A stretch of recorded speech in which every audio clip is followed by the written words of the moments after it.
Okay.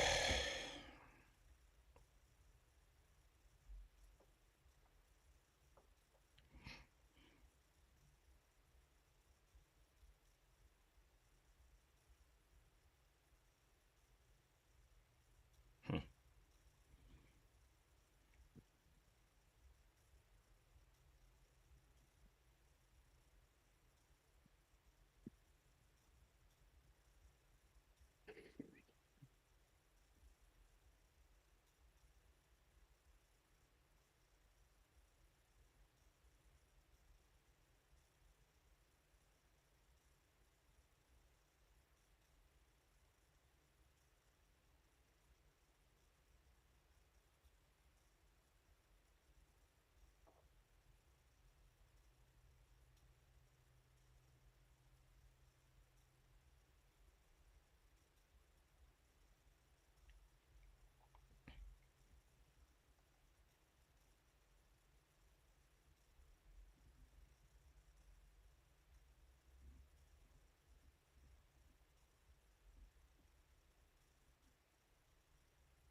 All right, now let me do this.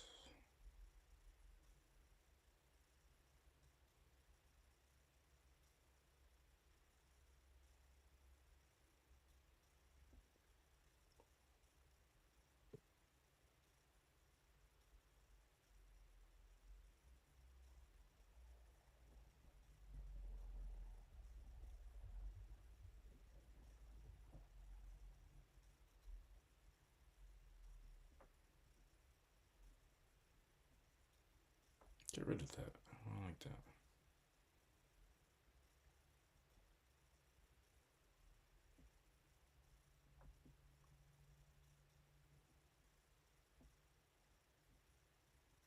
Oh God.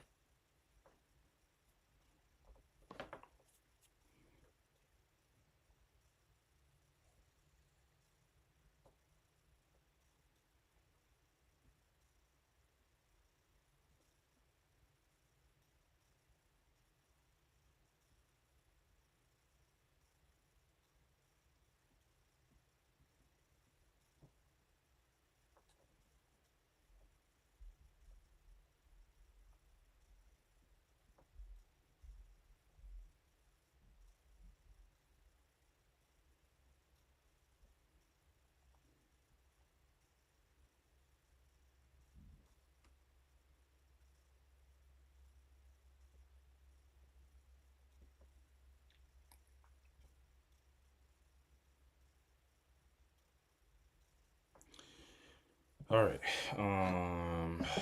Let's see what we got going on here. Do a quick audio check.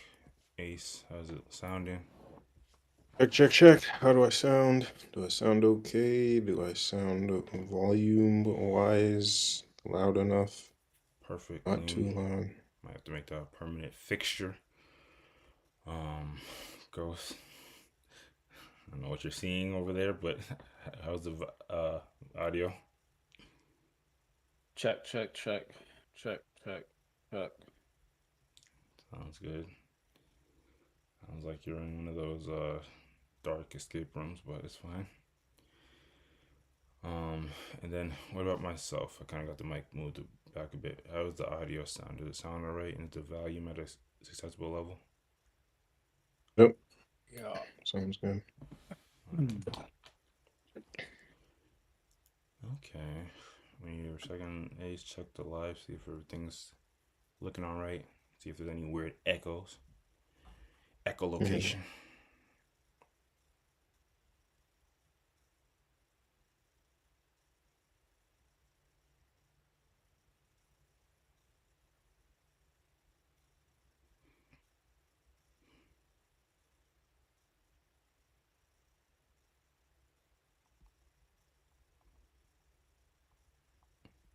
Okay, I think we're good. So take off this. Gonna start recording in 3, 2.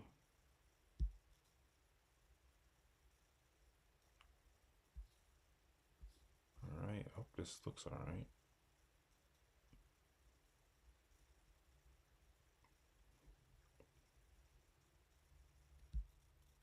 Yeah, perfect.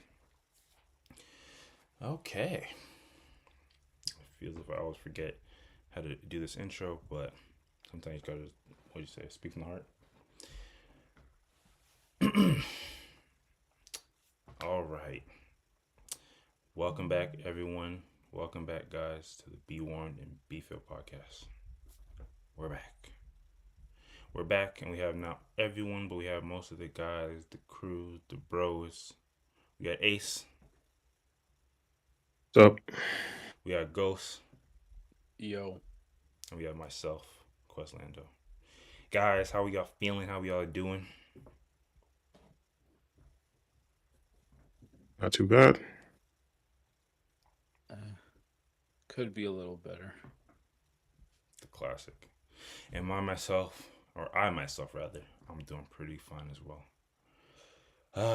At time of recording, it's like the dead of winter, but you kind of feel as if we're almost breaking that barrier of moving on to warmer green pastures. The days are getting a little longer. So I would say in general, the energy in the air is uh, moving towards a more positive and sunny direction. Even though the energy on the ground has been nothing but ice and snow. If you live in the Northeast, salute to all the international or multinational listeners. Um, but anyway, before we get into any jazz that we talk about on this podcast, quick podcast intro stuff. First and foremost, if you're interested in any checking out or finding some new music, you can look no further than our podcast song selection of the week. Check out the description below, and you'll find a playlist, a Spotify playlist for our recommended songs this week. So yeah, if you're interested in finding some new artists, some new music, definitely would recommend checking that out. Pardon me. As well as in the description after the podcast, we typically have the timestamps for the video. Obviously, sometimes these podcasts get long, 2 hours plus. Nobody got time for all that. So if you just want to check around, see what we talked about, definitely recommend everyone checking back. And if you want to just check out shorter form versions of our content, definitely check out our channel. Go to the videos tab, and you can find all our videos, or all our top big videos sliced down into shorter vids. So yeah, definitely more digestible. Sorry.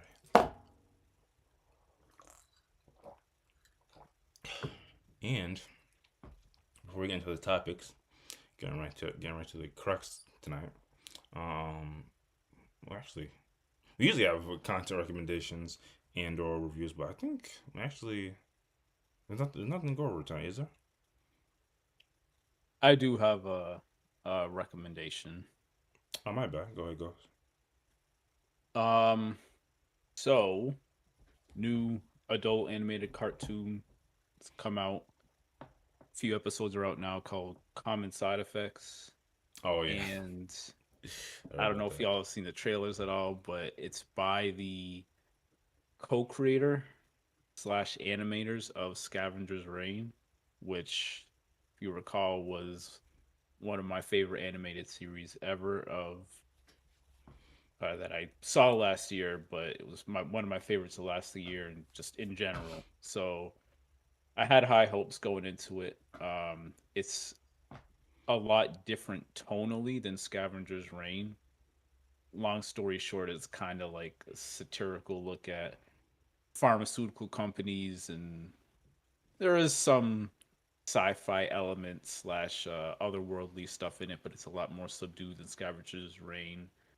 But that being said, great show. Off to a great start. The first 4 episodes has a pretty decent mix of humor and just like realism, I guess I would say. Like the dialogue, in particular, is definitely a highlight. Um, but very enjoyable show. Highly recommend watching it. You know, I'm actually not wholly surprised that you vibe with that show because, like I said, it's kind of made by some of the same guys as the other show that you mentioned. But sometimes I am thrown off. There's actually if you like that, there might be another show I can recommend to you. I think it's just like kind of psychedelic show that was on Adult Swim, if I'm not mistaken. I don't know the name off the top of my head, but I'll look into them after the podcast and maybe recommend you. You might like that one as well. But fair enough. One more time. What was it? Common side effects.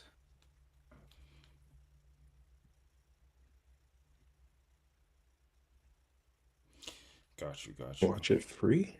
One episode.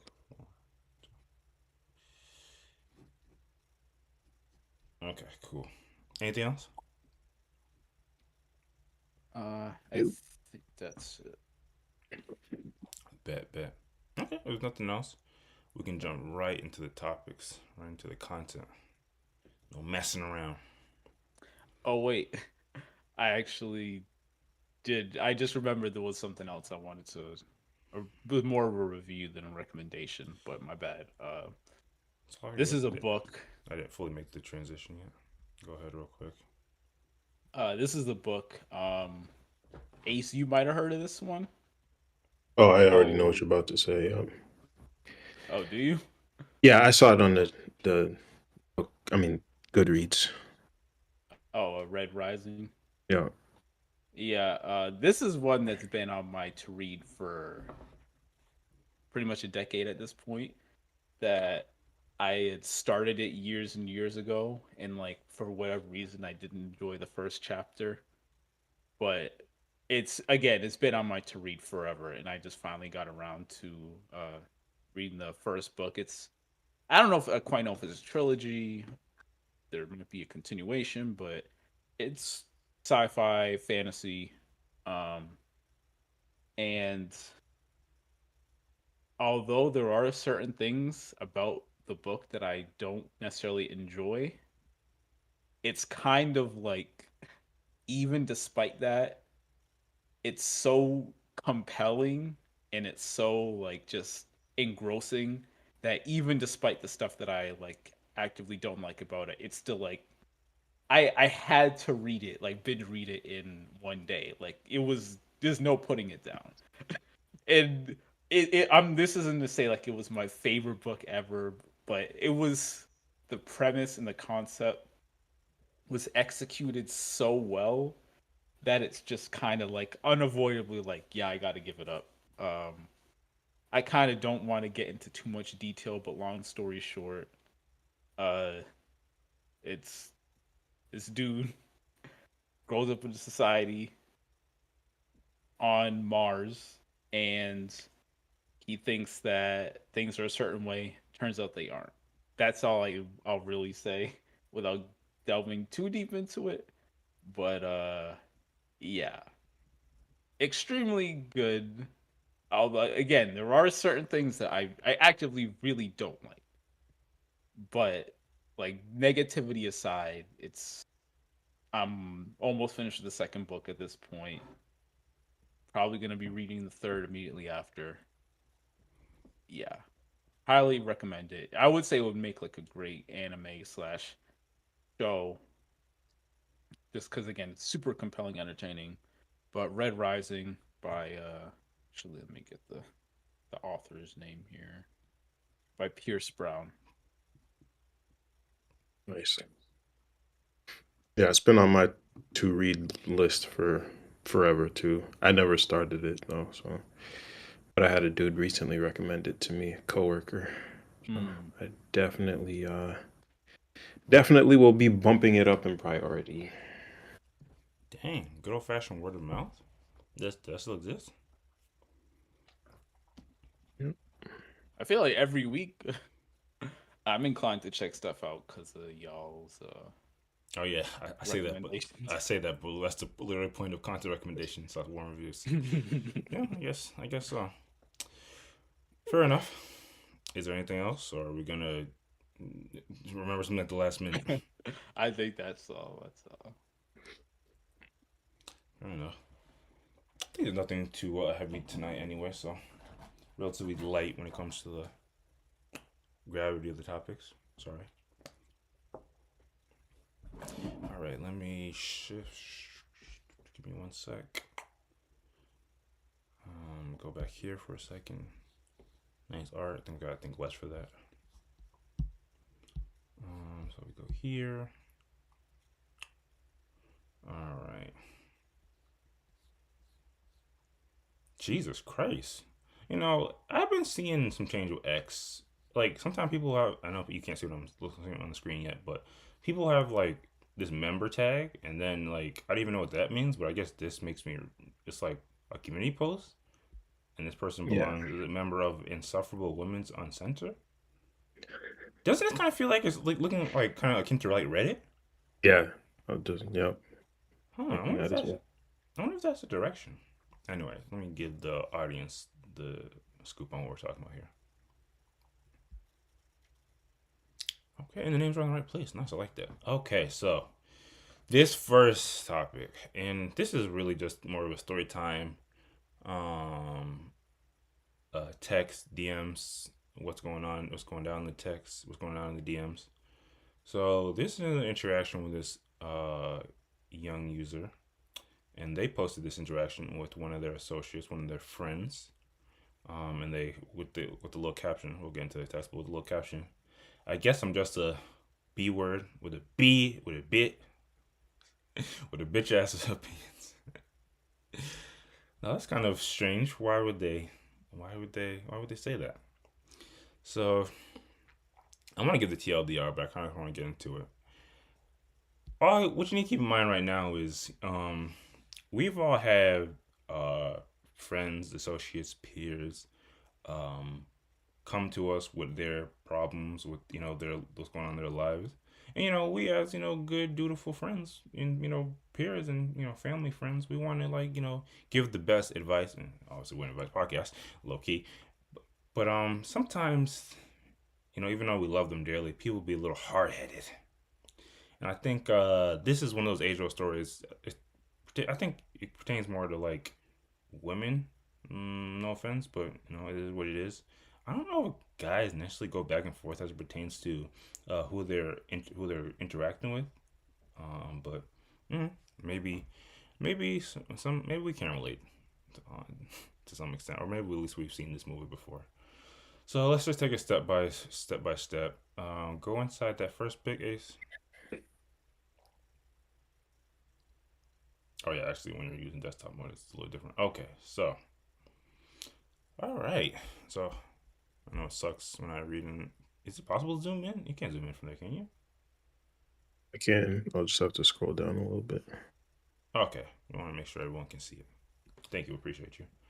All right, so the person that posted this is obviously the blue. Is obviously the blue, so they're the one they're sharing their messages. So their friend hit him up and said, "So me and him talked." Okay, okay. So there was a conversation that happened. Who don't like that? Oh, okay. How'd that go? Okay, whenever you heard that your friend, your associate, you had a conversation with somebody, so the opposite sex, okay, you want the deets, you want the tea. So they responded with, we ordered food, sat in his room by the way, and talked for about 3 to 4 hours. We decided to stay together. What happened was crazy, but I think it's something we can work through. So even without to start right there, even without getting any more context, we already know. We've seen now we know what's going on. The classic age old homegirl was beefing with her mans. There was some drama, but after a link up, some food, chilling in his room, because of course that's what you gotta be inside his room. That's the only place you can have a nice adult, reasonable conversation. They decided, you know what, we hash things out and we're gonna stay together. Okay, who don't like that? It's like the happy ending. That's like the happy ending after a movie, right? So then her friend, or she responded. I guess I'll keep talking. I'll just stay in the perspective of her, and I'll refer to her friend as her friend. Do you think that, or does he? Oh, so they're kind of suspicious. Okay. Then her friend responded. I said me, so obviously me. Duh. Sorry, I had to duh. I mean, he does too, but it was mainly me. Oh, okay. And even though there's no timestamps, I know in my heart of heart, I know in my heart of heart, there was a bit of like lag in between there. There wasn't. It was like there was a bit of like a minute after, a couple minutes after, maybe even an hour after. and we all know our homeboys and our homegirls, so we know what it means when they respond certain ways. So then their friend responded, question mark, what's wrong? You wanna? Oh my god, these are some young ninjas. You don't believe me or something? Mm, no, I do. Unfortunately, what's What? what's so unfortunate about me working through issues in my relationship? Now, I'm as of right now, I'm on homegirl side. I like people staying together, figuring out if you had an issue, you work it out. We don't need people just breaking up over a little petty occasion. Although, spoiler alert, I think we know who's going to be in the wrong and right by the end of the message. Keep going. That's when it gets mucho texto. Okay. An issue in a relationship is like money problems or not knowing how to communicate effectively. Your boyfriend cheating on you with 3 different women, followed by all 3 women adding you into a group chat, not only bragging that they effed your ninja, but then went on ID talking about it, then posting screenshots, videos on their story is not an issue. You were literally embarrassed, betrayed, and as your friend, not gonna lie, I don't know what you see in that ninja, and I never will. And I honestly don't understand how you let any of this shit slide. Effing with me, that ninja would have been dead yesterday. So she's the friend in the friend group that they don't let ninjas play around with them. And then they said, actually, yeah, just go to the next one. But you're a grown woman, and you already talked to him, and y'all come to a mutual agreement that this relationship will continue. So my opinion doesn't really matter. Personally, I would no longer speak or hear from about this man, or I would no longer like to speak or hear about this man, or any heinous shit he has done or will do, because your friends be knowing what's gonna happen. Y'all decided to stay, and that's all.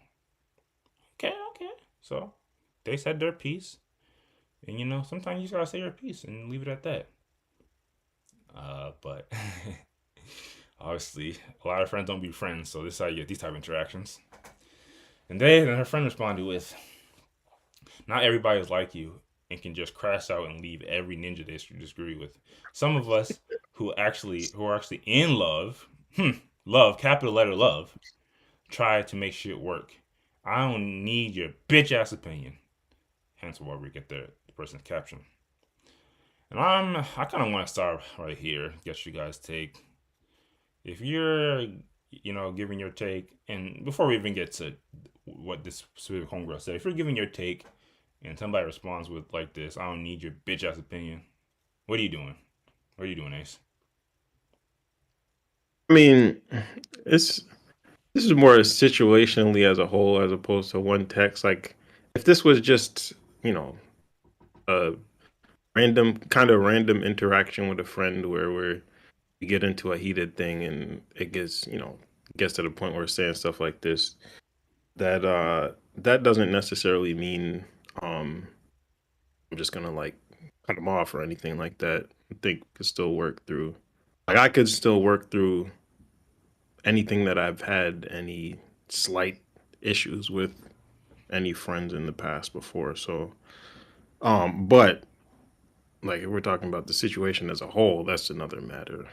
Like, uh, if I was in the poster's position, I probably wouldn't be hanging with this friend, quote unquote friend anymore. Like, probably be Damn. over. Just because they don't want your bitch ass opinion? No, no, no. I mean, it's because of the situation. Like, if I feel like if you're with somebody that I just completely, Well, before we get expand to the whole thing, yeah, I'm just yeah, specifically yeah, like, yeah, yeah. if someone said this to you.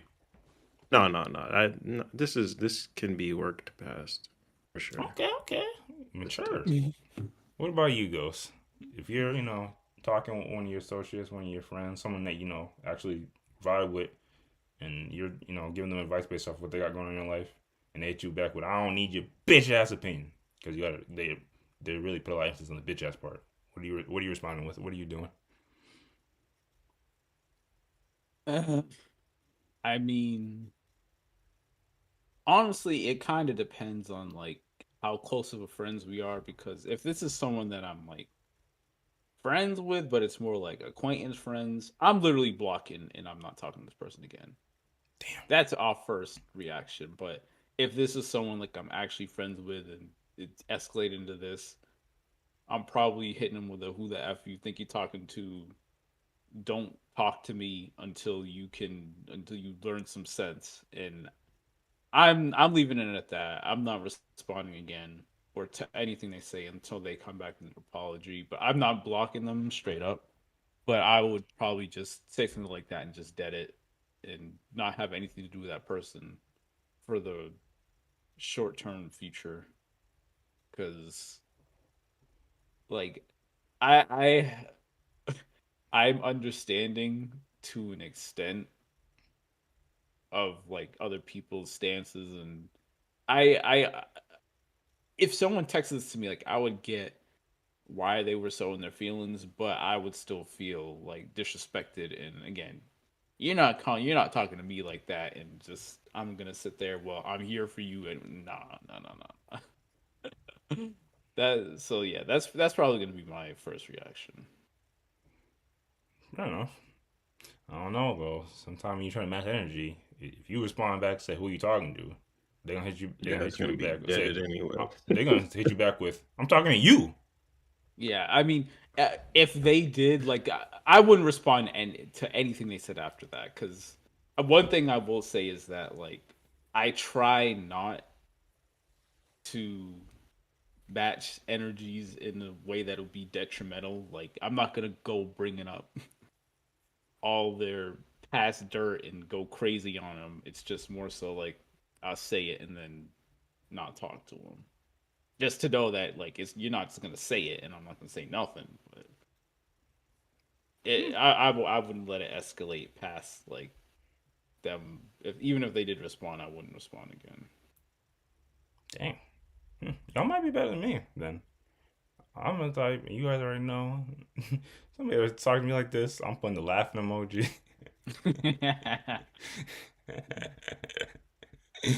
And I I could might even 100% see that. Yeah. I'm putting the laughing emoji and I might leave it. I'm leaving it at that. And if they got any more words to say to me, I'm gonna be like, all right, make sure you keep that same energy when we link up. I'm gonna keep it like that. But anyway, getting back. Sorry for the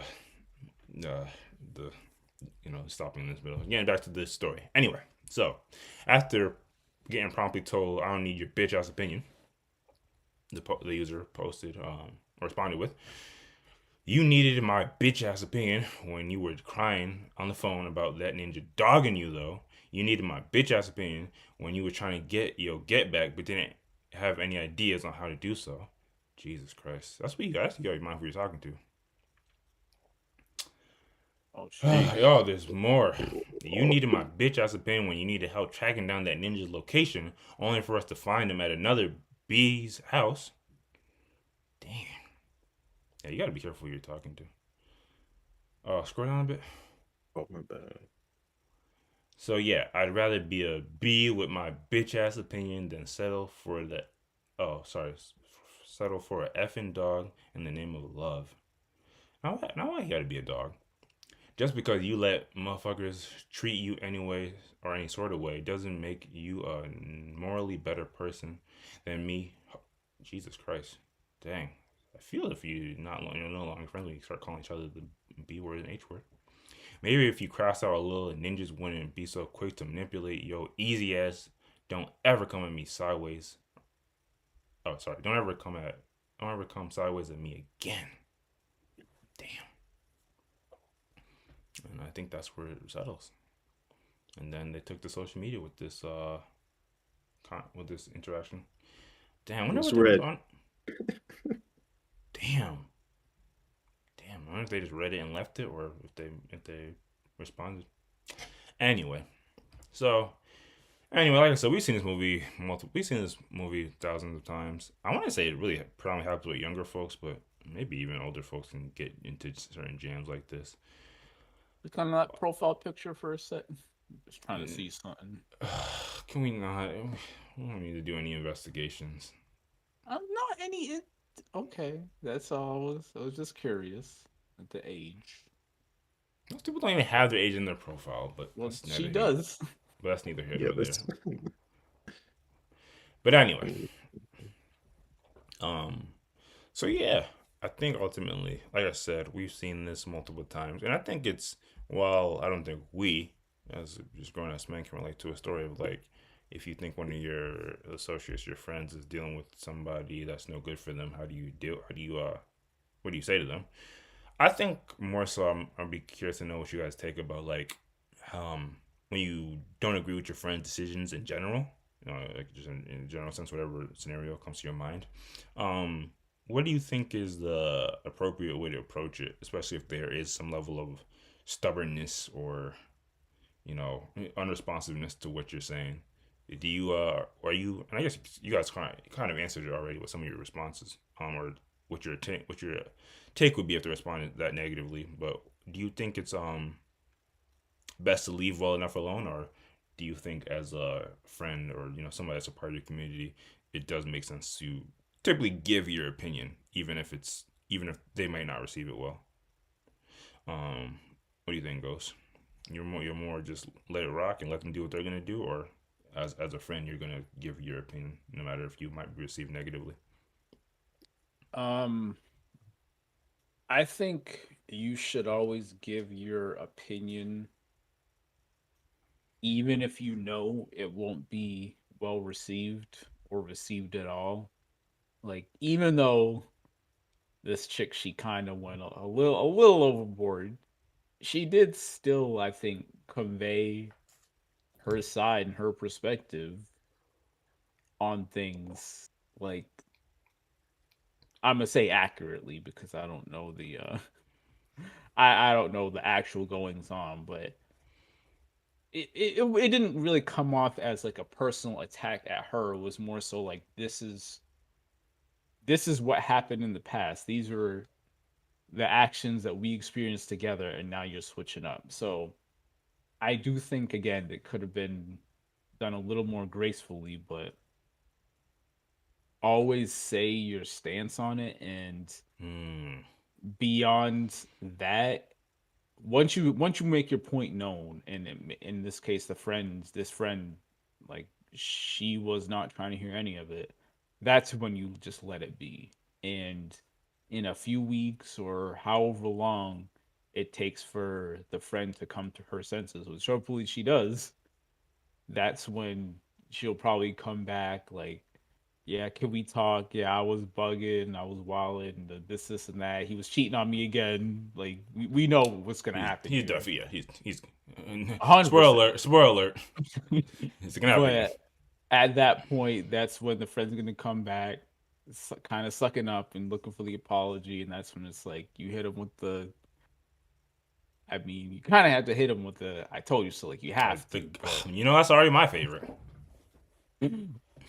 I mean, I'm not gonna say like if there needs to be like instant forgiveness or nothing like that, but it's more so just like you let them know how you feel and let them know your stance, because even if they don't agree with it at the time, they will internalize it to some extent, and hopefully it plays a part in them coming to their senses in the future. Whereas if you just don't say anything at all, like if she had left it at "oh okay" and didn't say anything after that, then the friend would just go on her merry way with no withdrawals about what she's getting into again. And at least this way you can say like you told her you had the best interests at heart, versus just taking kind of the easy route and not saying anything at all. And then if it does, well, when it inevitably spirals, then the friend might feel a type of way, justified or not, that hey, you why didn't you say anything? You just said, like, you kind of co-signed it that I was getting back with this dude that you knew was no good for me, which again is not really a fair thing to say, but it's still, I think, more productive in the long run. Open rebuke is better than secret love and all that. Mm, yeah, dang, that might be the whole moral of the story. And well, I think most people that are on the side of like wanting to be dutiful friends, in the community would tend to agree with you. I think we can all typically stand on the side of, even though it might contradict some of the stuff I was saying last week about my toxic advice. I think we typically want to avoid unnecessary confrontations in our life. We don't actively seek to spark disputes or negative interactions. So you'll be down for the if you see it coming that your friend will respond negatively. Yeah, because I think even though really no one wants to be in an argument with their friend or have disputes, it's more important that you give them the hard truths. And again, with the hope that they will internalize it and think about it, and maybe it lets them come to their senses quicker versus just you taking the easy way out. And it, it's kind of almost selfish in a way.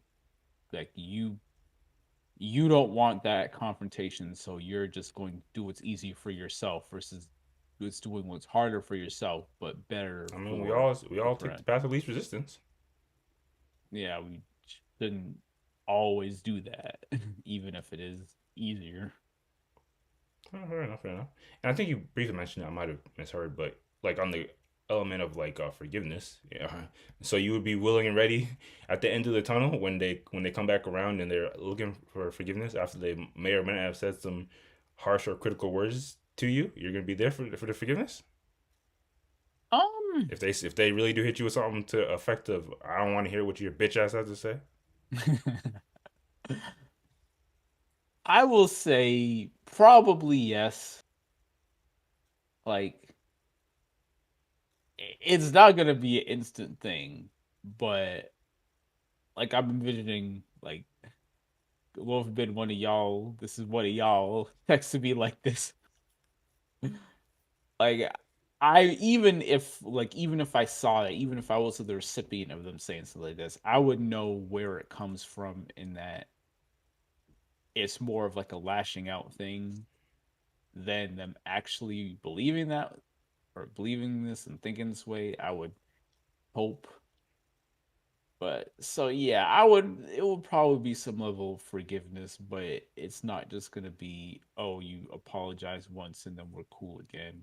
Nah, there's gonna be some level of blowback, but again, knowing that people will be absolutely out of their minds for men, women, whatever that they think that they love, and just absolutely delusional.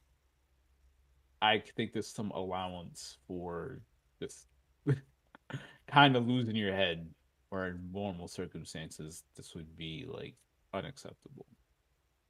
Yeah, makes sense. I'm wrong. What about you, Ace? What's your take on now that we have the entire chat messages? What's your take on a situation like this? Are you more inclined, when you don't agree with your friends or your peer or your associate decisions, are you more inclined to sit back, relax, and let it play out, or are you more inclined to give your opinion, regardless of you might receive some negative blow? I guess it like the extremes of it. Are you going to would are you sitting back and avoiding confrontation, or are you getting in the mud and dealing with the potential blowback from it? Um, I mean, like full disclosure, I don't think I have any good experience with this, but um, So we don't be I around think, dickheads. yeah, I know. I think, You you don't, because I feel like What are you about to without say, getting into dog? details at all. Let's all just chill. we're talking about friends. I'm talking about friends. Okay, fair enough. Yeah, yeah. Well, hold on. Um, It's not just friends. Anybody. I mean, it could be friends, family, whatever. I feel like this would be more likely with a family member, to be honest, like a Yeah. sibling. I mean, you can't cut off a sibling though. Who can't cut I off a wouldn't. sibling? I mean, I guess Who says I that? wouldn't. Well, anyway, I this don't has think nothing I to do with would. this has nothing to do with cut off. It's just simply if they're making a decision that you don't agree with, would you more so recommend just letting them play it out by themselves, or are you giving your harsh, brutally honest opinion, even if you might receive some harsh words from them? It's not about cutting someone off necessarily, even though this homegirl sound like they're cutting them off. I don't even think she is, but um, no, I mean, Ghost is right. Like the the best thing to do is at the very least express your opinion. Um, and I would agree, like that is ideally that is the way I would proceed. I mean, I will be fully transparent too that I Don't don't be too like transparent now, because I don't like no, that either. that I don't like confrontation either. Like I Yeah, don't who want to does? be arguing with people or anything like that. Um, so I think it would certainly depend on probably like the severity of the situation and also um well I mean that's probably it, like the severity of the situation. If it's something that I don't agree with but isn't necessarily affecting me, I might not like maybe there are situations where I just wouldn't care to say anything, but Not to hyper focus on this post, but do you see this as severe? yeah, this is severe. This is severe. This is Damn. severe. You got yeah. This is severe. Why? Just because it's because homeboy cheated on her 3 times with 3 different Yeah, I women. mean, yeah. I mean, the best case scenario, he just continues to cheat, but See, that's not funny. That's not funny.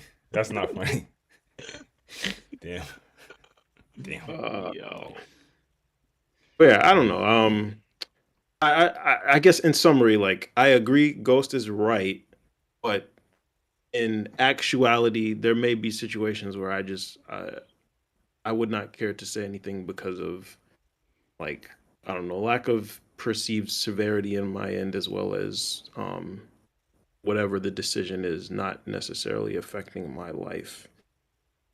Um, but I don't know. I don't have any like situations that are jumping to mind outside of a person being in a relationship that I don't agree with. Um,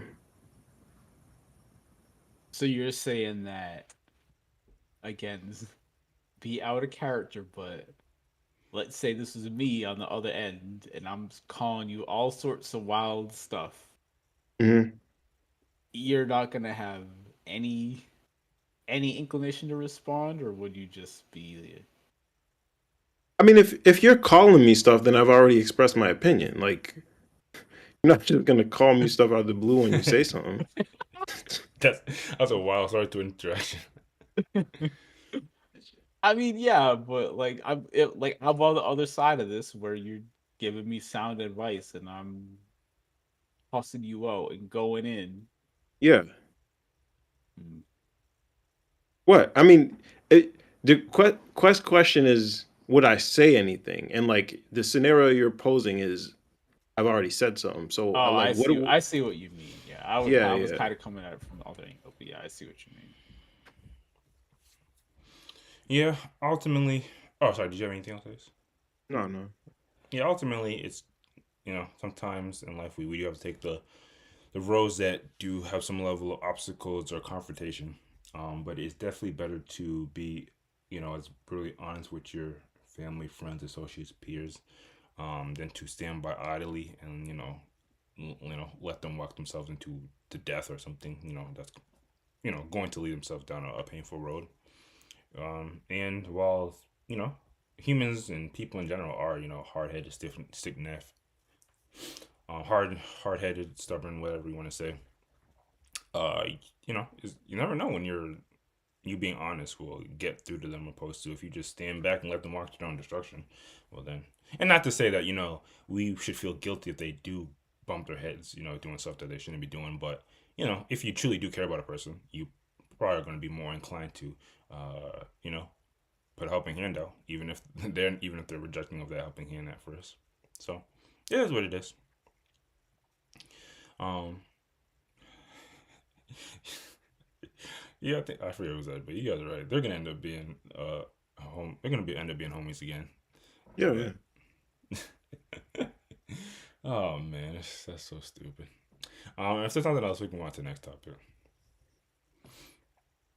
And actually, on this, staying on the topic of friends and falling out, actually pull up the Yachty related Oh All right. topic. God, this clown again. At least we're not listening to any music.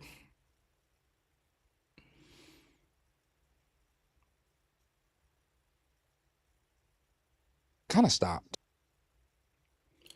Jesus, I forgot how long the clip was. Well, first of all, shoot to Shannon Sharp. Continuing, and obviously this interview happened several weeks ago, if not months ago at this point. But continuing on with this media career, he did a pretty decent interview with Yachty not too long ago. In this particular clip, well, throughout the interview, he talked about different topics. On this particular clip, it talked about, you know, uh, gradually, but eventually ending or stopping the podcast with his homeboy. And I don't know if we called it, maybe the whole internet called it. Um, I pulled up I went back and found the clip, but if you may or may not recall, Yachty does or did a podcast called Safe Space, with one of his peers, one of his friends. Oh, it's based off what they were talking about in that one interview, or that one, yeah, in that one interview. Kind of like they, damn near grew up together. Um, and they had one of those like conversations you have with your homeboys that you really shouldn't have on camera, and it was basically to the effect of, you know, I'm kind of the reason why you made it or have gotten this far, and you're kind of speaking as if you did a lot by yourself. So it's one of those kind of conversations that kind of boiled over on camera, and those kind of conversations again, they're not unfathomable. I think if you have some level of responsibility in helping your people in your community, rise up. Not to say that you want credit or acknowledgement, but if you ever hear them talking sideways, you might like perk up an ear and be like, like what is he talking about? Or what are they talking about? So again, I don't know if any of us called it. I think Loki did, and again, a lot of people on the internet were talking about when that clip was going viral. But some people were saying they don't perceive this to go on forever. And to be quite honest and genuine, doing a podcast for like years and years and years, that's not, most people aren't built for it, especially when there's any level of weird uh, feelings in between. But anyway, that the Shannon Sharp interview. So, like I said, y'all was doing an interview with Shannon Sharp, and of course, they asked about it. And let's see what they had to say. We won't listen to the whole thing, but we'll listen to bits and pieces.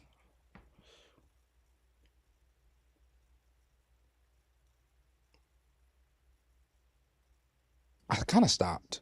Really? Yeah. Damn, you just started, Yachty. Yeah, but I did it for a friend. Don't make him rich. You want to help him Stop. out make some bread. Yeah, and Stop it already. Damn. Come on, dog. Just word to the wise, don't ever do a podcast, projects. Don't ever just do it for the sake, because you're doing it on somebody's behalf. You got to, especially if it's any level of entertainment or artistic. Always do it because you feel compelled to do it as well. Just a little tip out there. Keep going. and it just kind of like, man, it just kind of, I don't know, we kind of Y'all fell went out. separate ways. Yeah. And all Yeah, and you falling out with a lot of friends, Yachty. I'm just saying. yeah, because I'm tired of just doing it.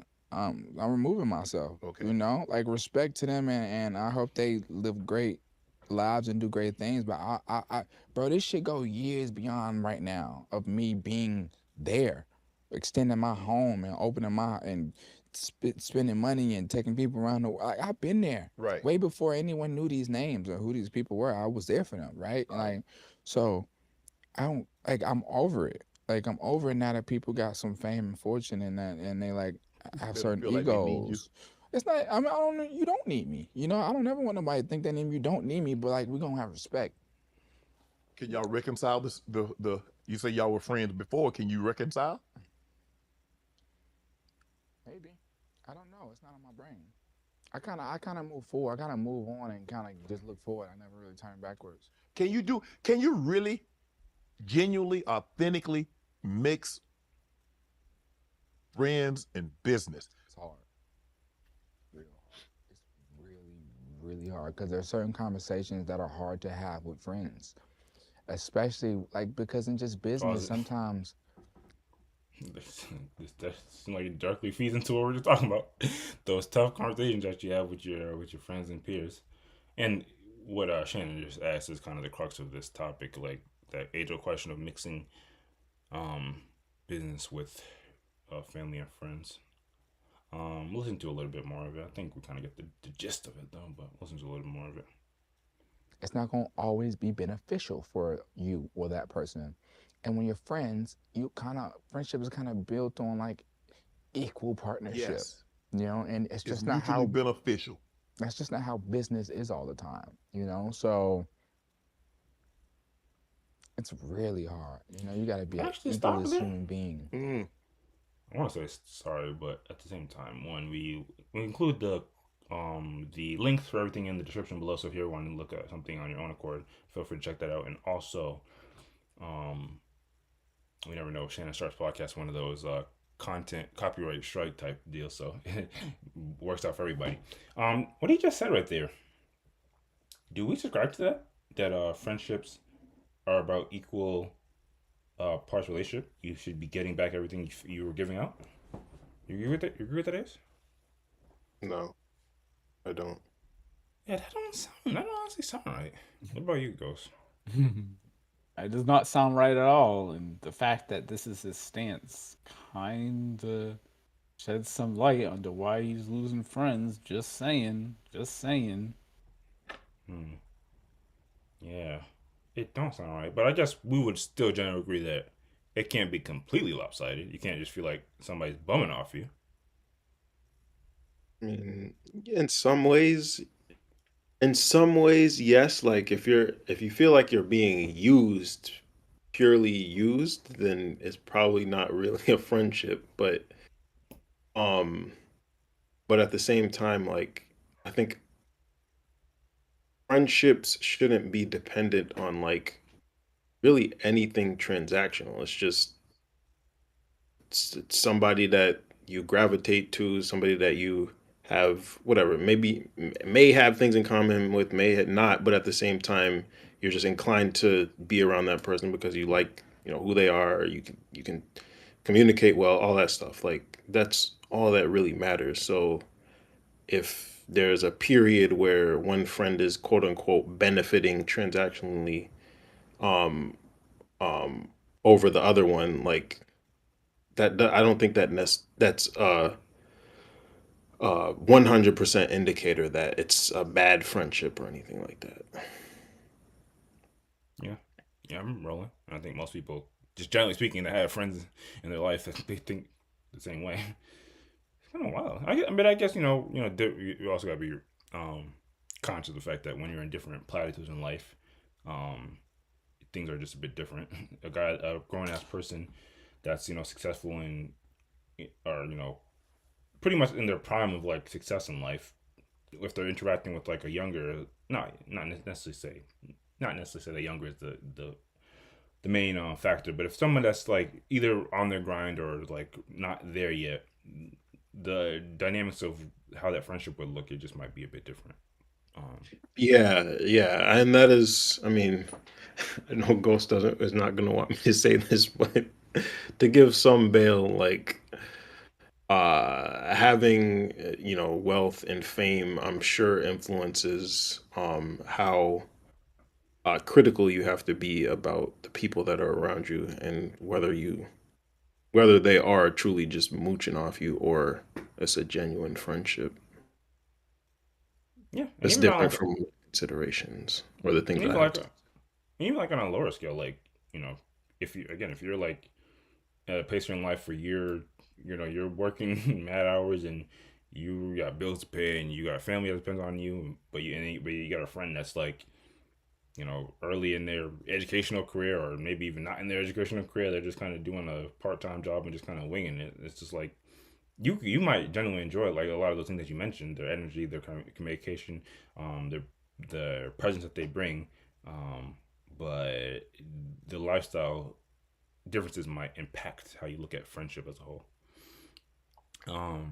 We can play a little bit more of it. Which they exist, but it's hard, man. Right. It's hard. I've tried multiple times. This happens a lot with us is that friends asking to invest in something of theirs, trying to help friends out. You shaking your head, Yachty. You shaking your head. Goodness. Oh my goodness. This is a part of being black and successful. Uh-oh. Yeah. How do you say no? Me, it's easy. No. Really. Yeah. Not like that. I think that's an older mentality. Like y'all comfortable with no. Yeah. I think You got to be. What Because about if when you was don't put younger? limit, What about when you was in the league? Was it easy to then? Yeah. Because I've never really had a whole bunch of friends. Okay. I've had my friends, and we cool. We were cool when I was in the league and when I was in college, and we're cool now. Mm-hmm. And so for me, because you have to put limits. You have to put limits on what you give, because takers will never put limits on what they take. So if you just give, they'll take. Yeah. And then the moment you tell them no, you ain't ish. Then you fake. Yeah. Yeah.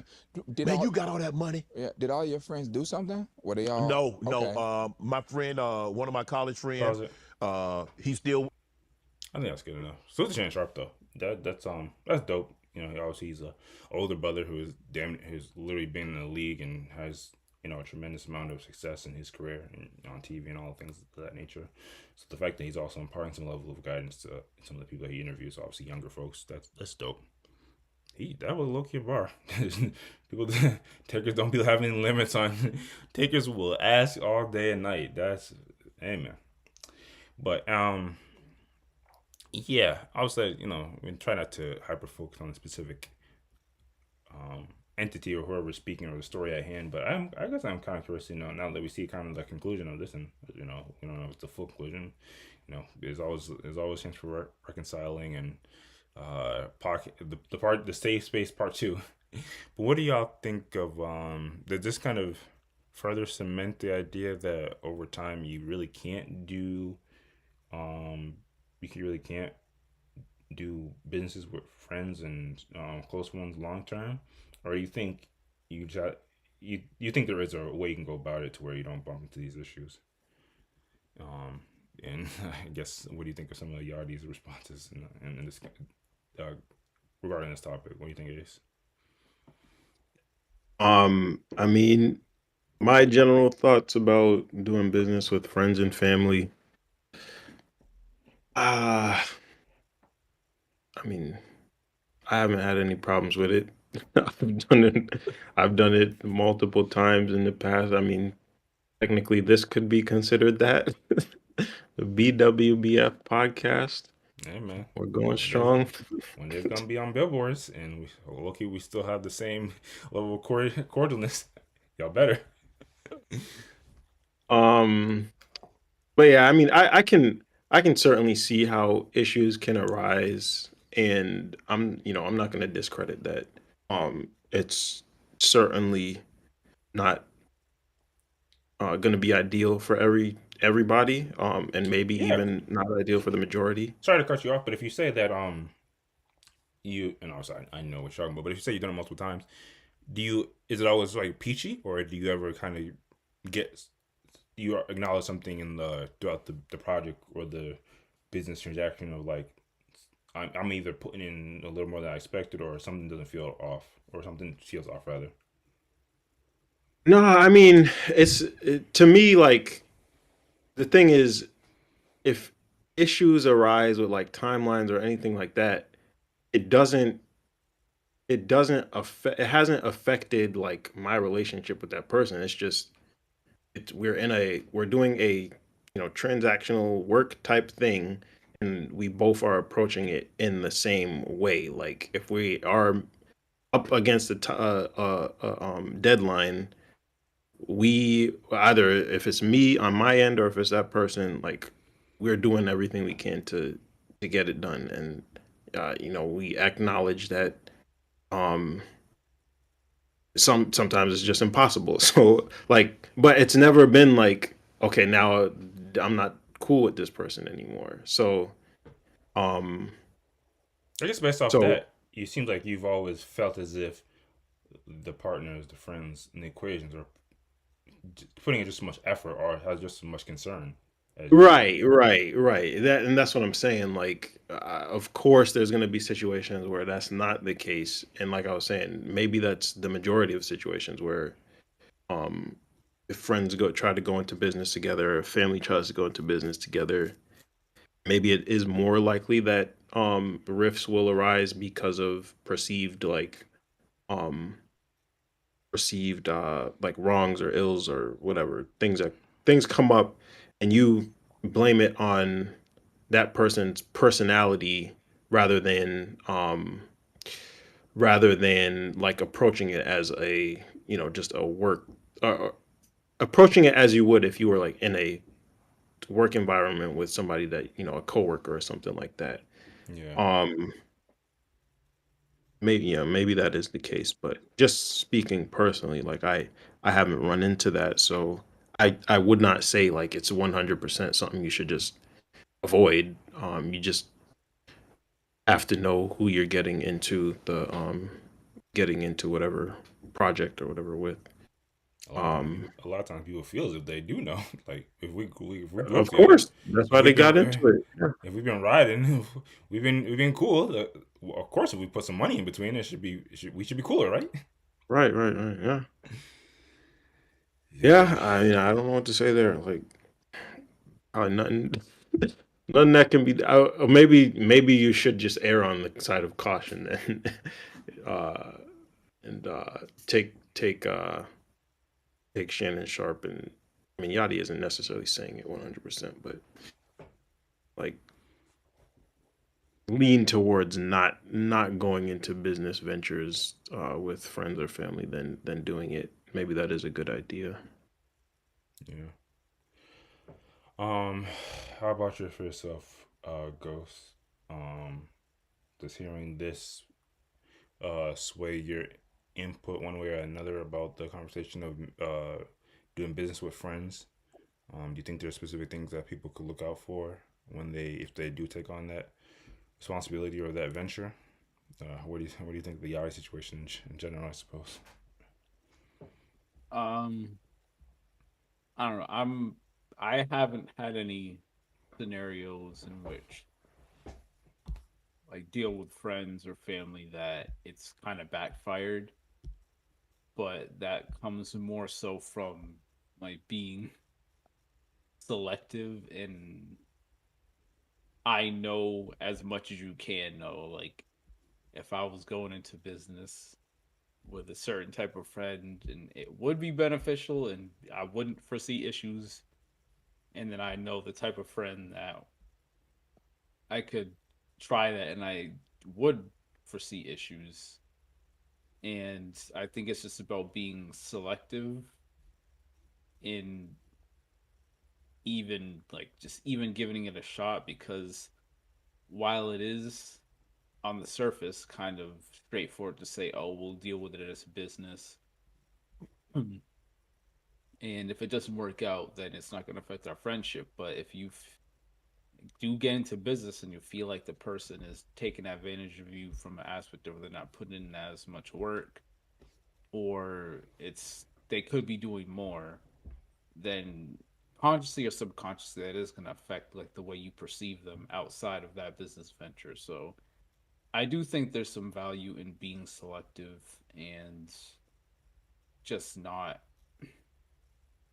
immediately believing that because you're friends with someone that by itself will kind of any issues that arise in the future will sort themselves out. I don't subscribe to that.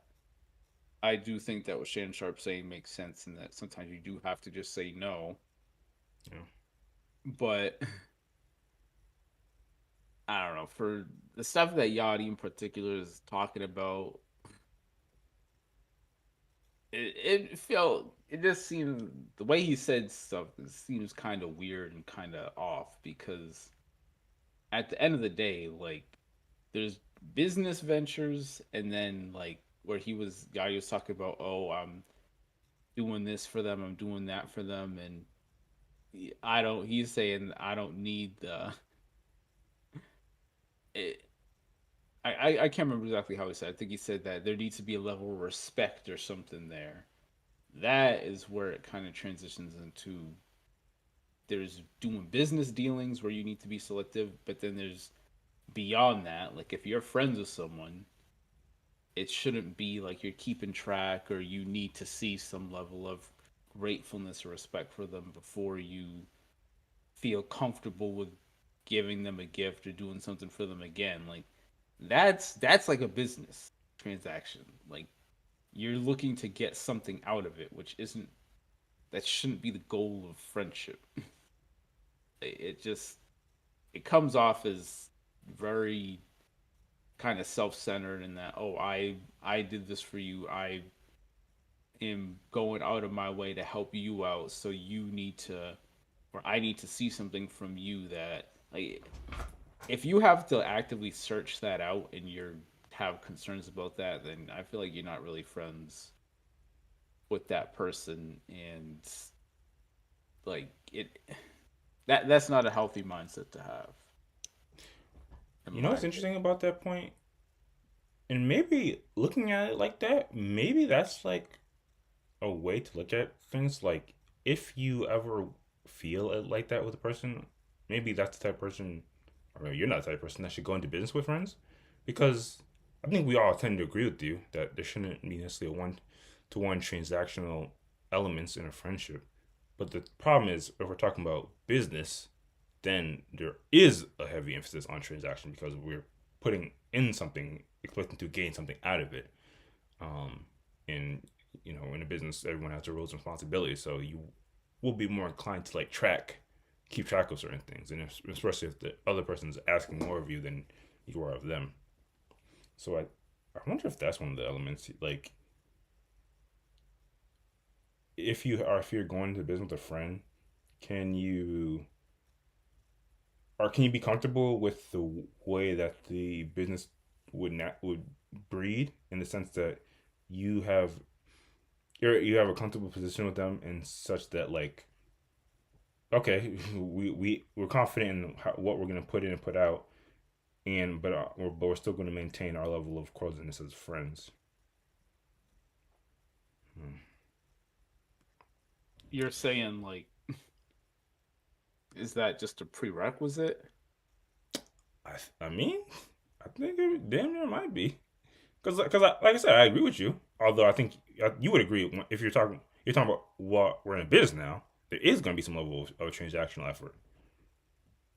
Yeah, that is true, but I don't know. There's kind of like it should just be completely isolated where like for example, if I have friends at work that I'm friendly with and like I'll be talking about like sports or something completely unrelated to work and then there's a certain mindset you're in and then once you are talking about work, you have to shift your mindset back and like anything that you're talking about like outside of what's related to work is kind of irrelevant in that just because we are friends doesn't mean I can't uh call attention to something that you didn't do correctly or chew you out or I don't want to say chew you out but like bring something up like hey you messed this up do it better next time please and I don't know I feel Yeah, like but if your friends in a workspace, if they do something that's so consequential that makes your life harder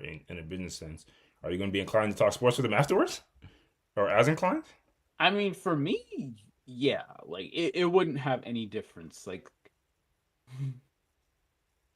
without getting into too much detail like I've experienced at work, and these aren't like I'm not super close friends, like oh I'm calling them like borderline family, but friends in that like I would consider them friends. And there's been instances where like I'm dealing with the follow of them not doing their job correctly, and I have to pick up the slack on my end.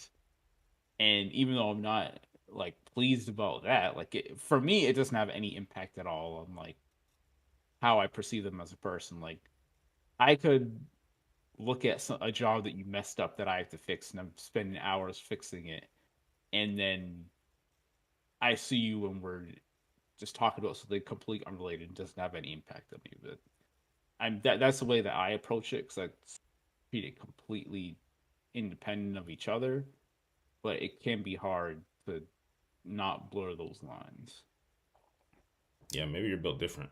I already know from the vast majority, not for the vast majority, but for the majority of people, if you're not doing your part in a project or a business sense, they're absolutely going to start to resent you on a personal level. That's just is what it is. But hey, man, I think it's so annoying. I would say like, and maybe it's something that I can't relate to. All praises. I would say like for people that we've been around for a good portion of time, like friends, family, like really close people that we came up with one another. I feel if we know them, like we just inherently know their character, like all the, well, not necessarily all the good, but a majority of the good and a majority of the bad. But it just sounds like sometimes people forget that, and they'll say people switched up, but you knew their character to a certain extent, or to Yeah, a I high feel extent, to like be honest. a lot of times people will want something to work out and ignore certain signs, but if you like really look at inward and you really look at your relationship with the person, you're like, yeah, we're cool, we're best friends and all that, but knowing this person, like, there's no reason that this is going to work out. But people just kind of like willingly don't acknowledge it because they want it to work so badly. Yeah, and I don't know. I also don't want to get. I also don't know if I have a full like good example, but obviously nothing in my like current present day life. But I can't even think of like back in the day, like if I'm running around with a guy and he gets into like some shady activity, like I know for a fact that he be like trying to jack people's cars and like just do like little petty like larceny stuff. Like he's getting into some criminal stuff. I could think he's my quote. I grew up with him to a certain extent. I can say he's my friend, but I would never be shocked if he ever did anything malicious. I'll never be shocked when he did something malicious to me. Like it sucked, and like it is what it is. But I'm never shocked. I don't know. Yeah, and I guess that goes back. I bring that up to even say like I feel as if when we do these projects and these businesses with people with our friends, I like I have a hard time believing people switch up, truly switch up. I think you have to be conscious, and some of the things that we mentioned, you have to be conscious about the different components. You have to have honest dialogue, honest conversations about expectations, and just really have a decent level of reassurance that they care about the effort as much as you. And then other than that, all you can do is really pray. But all the same, salute to Shannon Sharp. Hopefully that homeboy don't go on somebody else's podcast and then air out all y'all's business, because that's the other thing. A lot of friends of people that are successful, they like to air people out, and man, nobody got time for that. Y'all need. Do we forget who did the airing in the first place? Yachty aired out his boys for the world to see. So yeah, but suit to White Club John, two wrongs don't make a right. But if there's nothing else, we can move on to the next topic.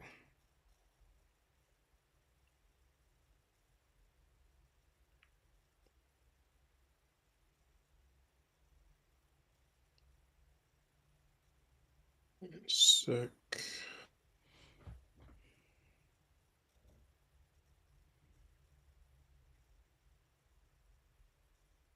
Remembered for so much. All right, I guess supposed to look to the Fox Channel 9 Minneapolis St. Paul channel. So this video was posted not too long ago. College student sues after being expelled, accused of using ChatGPT on exam. I was watching this this video not too long ago. I don't know if I got through all of it, but I guess basically this is just kind of, sorry, it's kind of corny, but playing lawyer, seeing if you really or maybe investigator, seeing who you think is in the wrong, who's in the right here. We'll let it play for a bit. Maybe we'll see if we can break it up based off the evidence that comes out.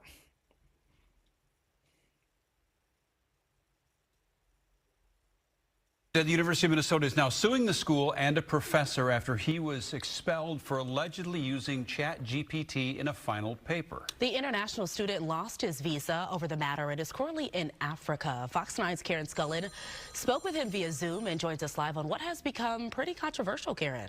Right. Haishan Yang has an undergrad degree from a Chinese university in English and French, a master's in economics from Central European University in Budapest, a PhD from Utah State in economics, and he was working on a PhD from the U of M in health services research. He only had his thesis left to do when his professor accused him of cheating with ChatGPT on an exam, which he 100% denies. It can be a useful tool. First of all, did y'all just hear the list of educational acronyms? Dog has 7 degrees, bro. Yo. You know, in 4 different countries. It's really.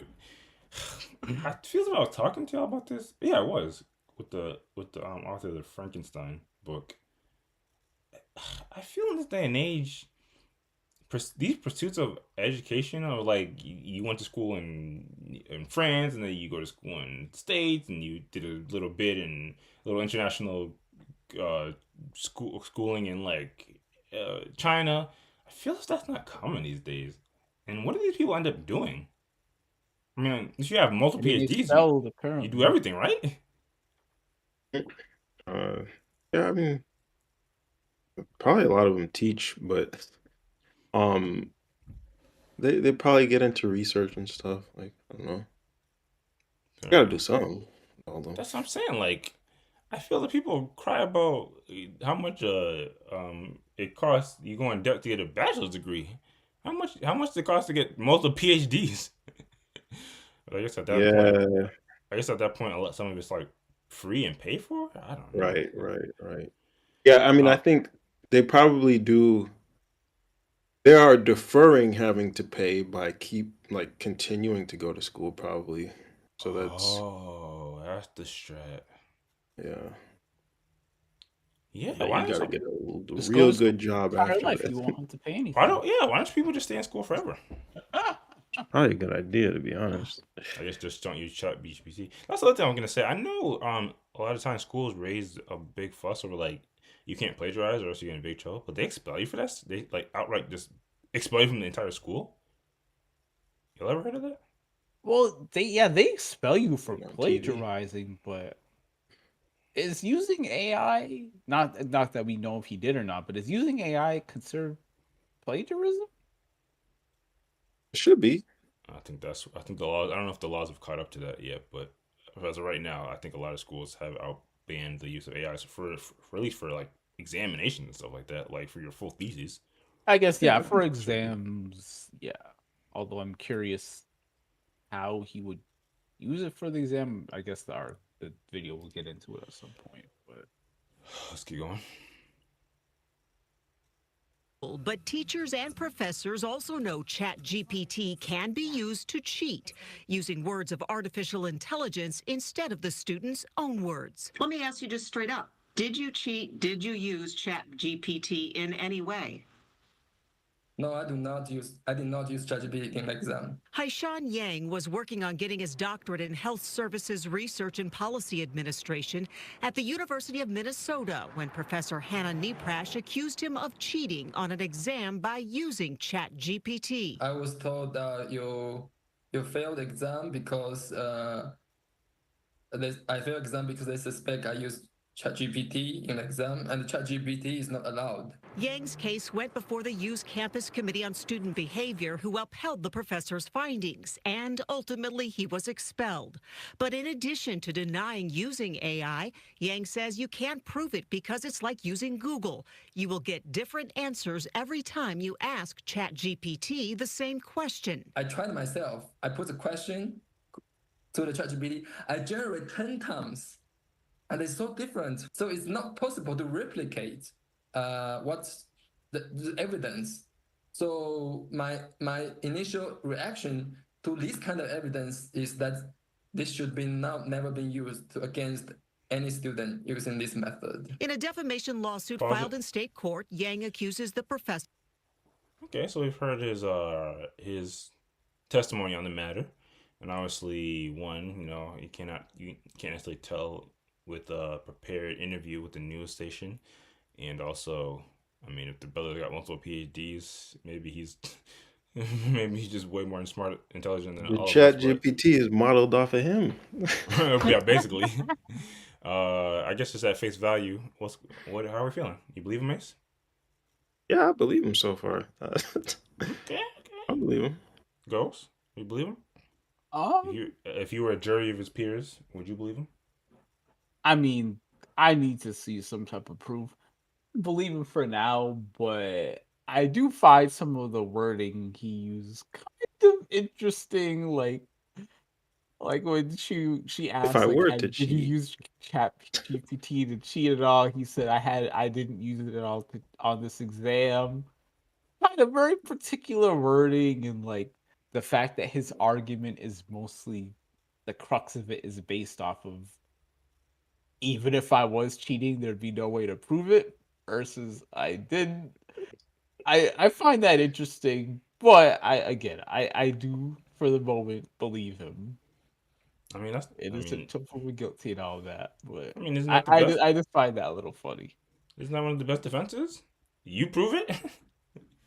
Yeah, I guess this isn't a court of law, but like the burden of proof would be on the prosecutor, in this case, the school. So it is valid, but I don't know.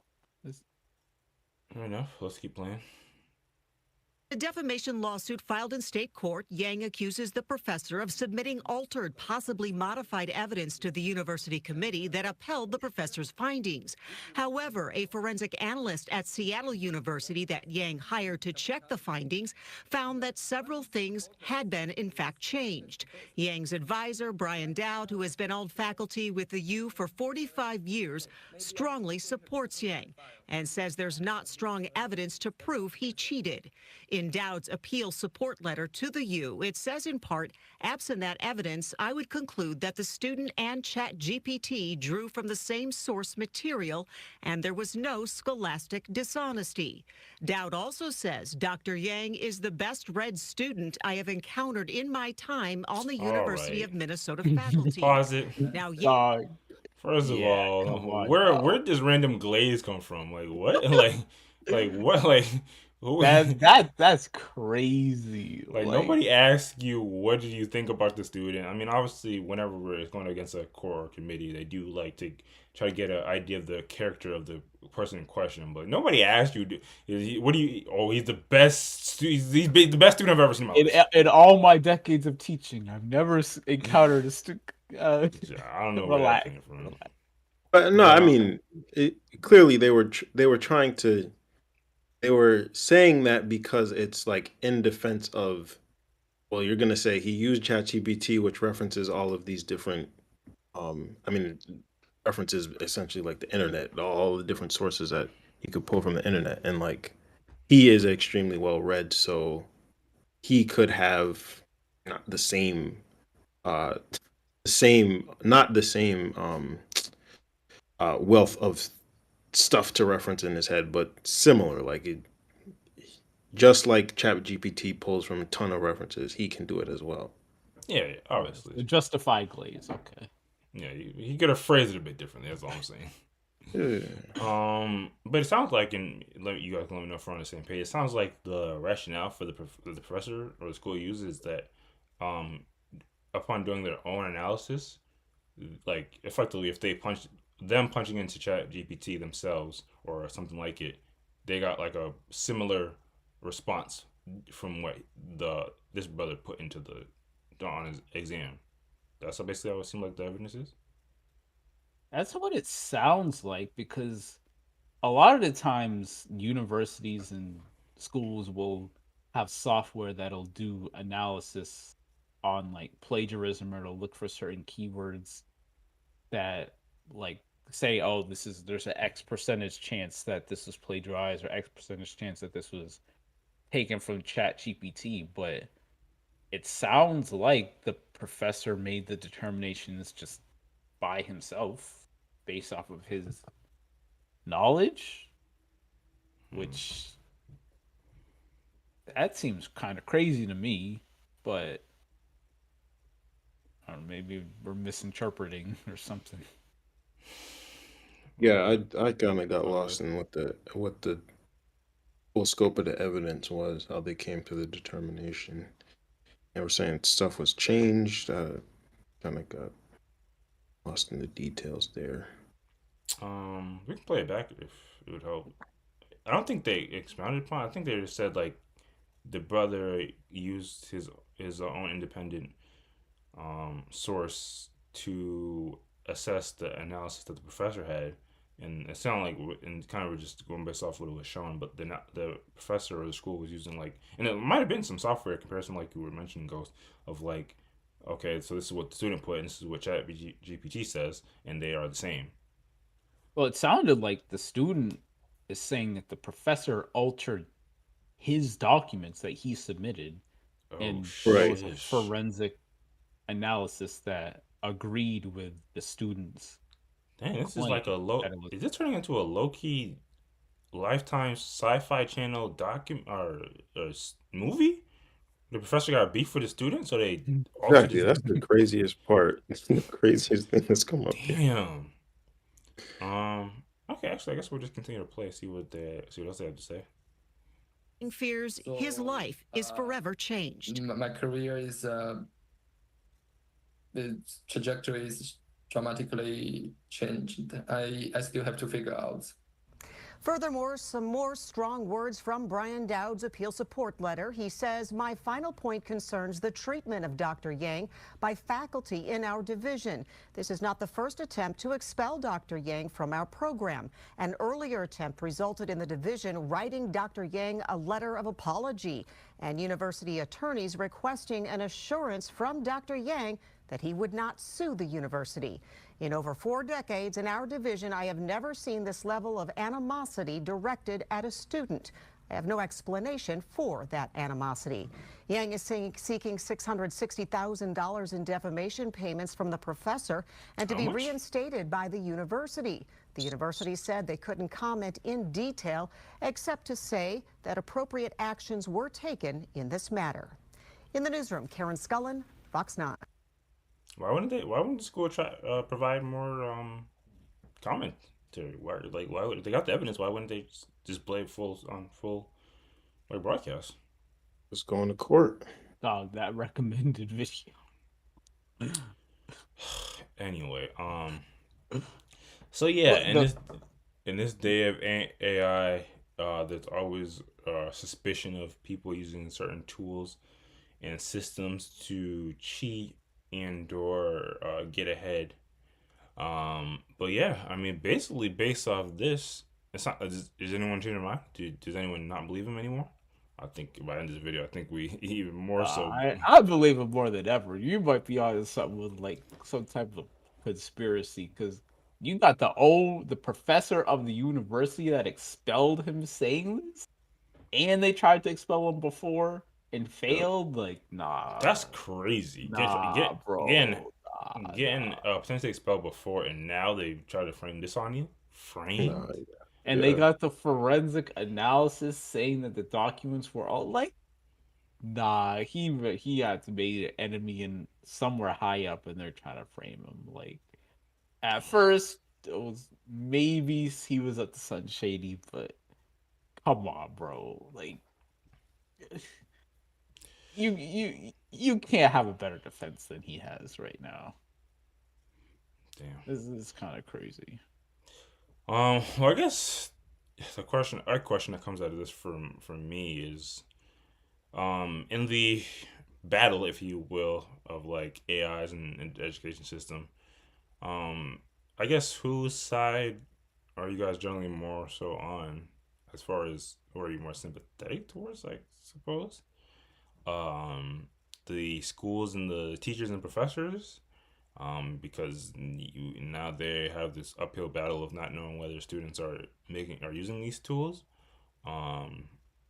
or do you think we could end up seeing more stories like this, and the students are the ones that are potentially in trouble because now even if you write a good ass paper, the professor's looking at you crazy. And we definitely didn't have to deal with none of this back in my day. What do you think, Ace? Who's gonna have the tougher time as this continues? I think the professors will have the tougher time, and generally, I I would like, I don't know, be more sympathetic to their like the effort that they'll need to place to ensure people aren't cheating. This feels like a anomaly where you got this dude that has 12 PhDs going for his next one. Like, um, uh, it feels like an anomaly, but for the most part, I think professors will have the rougher time of it, and I like I would say I sympathize more because it's not like I'm completely against using AI, ChatGPT, whatever. Like I rely on it quite heavily now.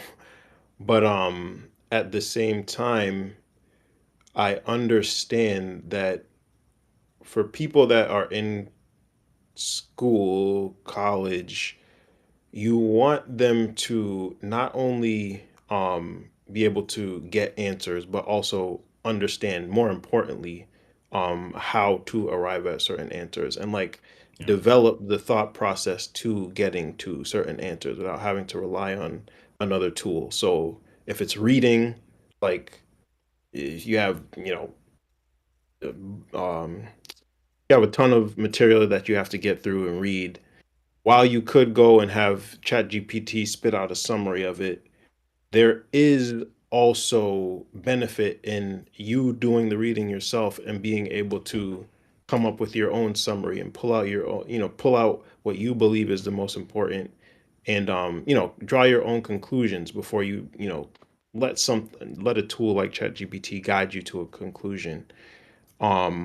So just like for reasons like that, I think it is important that the academic integrity and not making sure students aren't fully reliant on these AI tools is still very important. Um, so I think that's why I would side and rely, side more with the professors on like they're gonna have an uphill battle, and I do sympathize with it. Um, I feel like it's going to be less likely that a professor accuses a student of using AI tools and it be it be proven wrong, or that they're incorrect, or anything like to the level of this for sure. I don't think it's going to be common. Man, so many thoughts coming to my head. And you know what's the thing about it? I mean, I almost don't want to get into a bunch of tangents. I do want to hear what Gus to say, but the thing that comes to my mind is that like I completely agree with you. I think, especially as I started to like, obviously I'm just working now, and anything that I learn is on my own volition. So I actively want to seek to continue to develop like problem solving skills, and uh, even more so these days, like productive research skills. And I think if you can know how to solve a problem, I mean, it's just that basic, like teaching somebody how to fish opposed to them just buying fish and putting them in hands. But the Right. thing is, like in the same vein, is that the final frontier? Like by what we're saying, like what you're saying, would you say like how intelligent would you say a computer is? Because if you're on a computer, the computer doesn't know how to solve a problem. You just punch in what is this, but you punch in a question, the computer spits it out to you based off a collection of data. Yeah. And we would say computers are the height of technology. Like computers are it. Yeah. So what if humans were computers? I know that's question wild, but Yo, you see where I'm going though. I think. no, I don't. I actually Wait, don't. don't do that. Don't do that. Yes, you do. That's why I'm laughing, because I'm listening to you. I'm trying to follow like where you're going, and then the last thing you say is, "What if humans are computers?" You see. This is No. why. This is why I can relate. This is why I can relate to Yachty, because you try to put out an idea and then they're laughing at you. Let me stop. I'm saying is we just outlined like computers, how computers work basically. Like they have a collection of data and they spit out an answer to you. Yeah. And we hold computers, and I say computers, but obviously that's a placeholder for like the internet and whatever you want to say, processing systems. So what if people worked more akin to computers, where we don't necessarily know how to solve problems, but we have all the information easily, readily available? Would we say that's a problem? Oh, okay. Um, I mean, I guess not in most, maybe you could say in most scenarios, but when you don't have access to a computer, which I mean, you could say, oh, that's rare, but How many times? How many times during when you're working do you not have access to your oh computer? yeah, right. I mean, that is why, like, I don't, I have less of a problem with relying on it or working, and especially in like how it can be used too. Like it can be used as more of a assistant tool rather than just something you just rely on because you lack the knowledge. But but hmm, I don't know. I just it feels to me it feels wrong or not the direction we want to go, where we would have a society where, like, if you just take it to its extreme conclusion, people are completely dumb but can get an answer from a computer very quickly. Like, that seems something seems off about that. I Yeah, mean, for obviously, I'm not. me, I'm not. I think we can all start to. We've seen enough sci-fi fiction to where these type of realities go awry. But I'm just saying, at the root of it, we don't look at computers as dumb, do we? Question mark. but the reason why this is like the reason why I am not really for AI. Pulling from a database of knowledge and a repository of resources in and of itself is not a bad thing. However, the difference between humans doing that and then translating that to whatever, to using that to solve a solution versus a AI or computer, is a lot of the times the computer doesn't know how to properly apply the information that is it receives. So you can get a set of data, but if it's kind of meaningless if you don't know like the reasoning behind it or where it came from or how to use it effectively. Yeah, but that can And change over time. can it? I mean, you're Yeah, saying it can, but right. I No, mean, Ghost what? is making a good point. What Ghost, problem? What problem in life? You Ghost is start off with making a good point like if because you you're start off with simple things with, oh, how do you screw in a light bulb, and then over time you can develop like, how do you screw in a light bulb when it's at an angle and you have to adjust the fixture in this way. Like it can evolve like into you whatever scenario you want. well, you say that, but like let's take your I don't know exactly what you do for your job, for example, but I'm just trying to keep it general. What you do, I'm assuming cannot. I'm just from my Uh, perspective, what I do cannot be replicated by a computer, no matter what parameters I gave it, or no matter what data or I don't info I necessarily want fed to it. go into this direction because it gets doom and gloom of all our jobs being taken, but I pretty much do foresee a world in which if you go far enough into the future, anything can be done without human interaction. Damn near Well, anything. how how yeah, far in no, the I future are we agree. talking? Like you Pick a time. Listen. For all we know, we're gonna be here for a long time. So I might feel as well be like comfortable.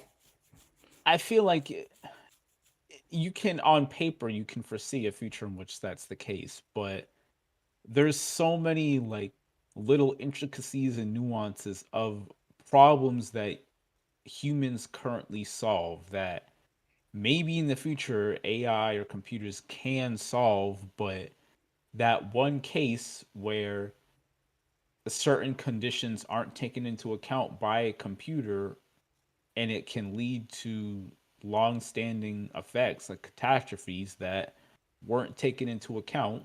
I think it would be the minor issues that require human interaction. No. Yeah, basically, Okay, we'd be in a world in which the computers are asking us. Now we're the reference source. Hey, I got this problem. How do I solve it? well, but that kind of doesn't make sense, because if that's what humans usefulness in problem solving is equated to, then I feel like the minor stuff would be what we right now use AI for. Right? No, Like, AI can't do major stuff right now.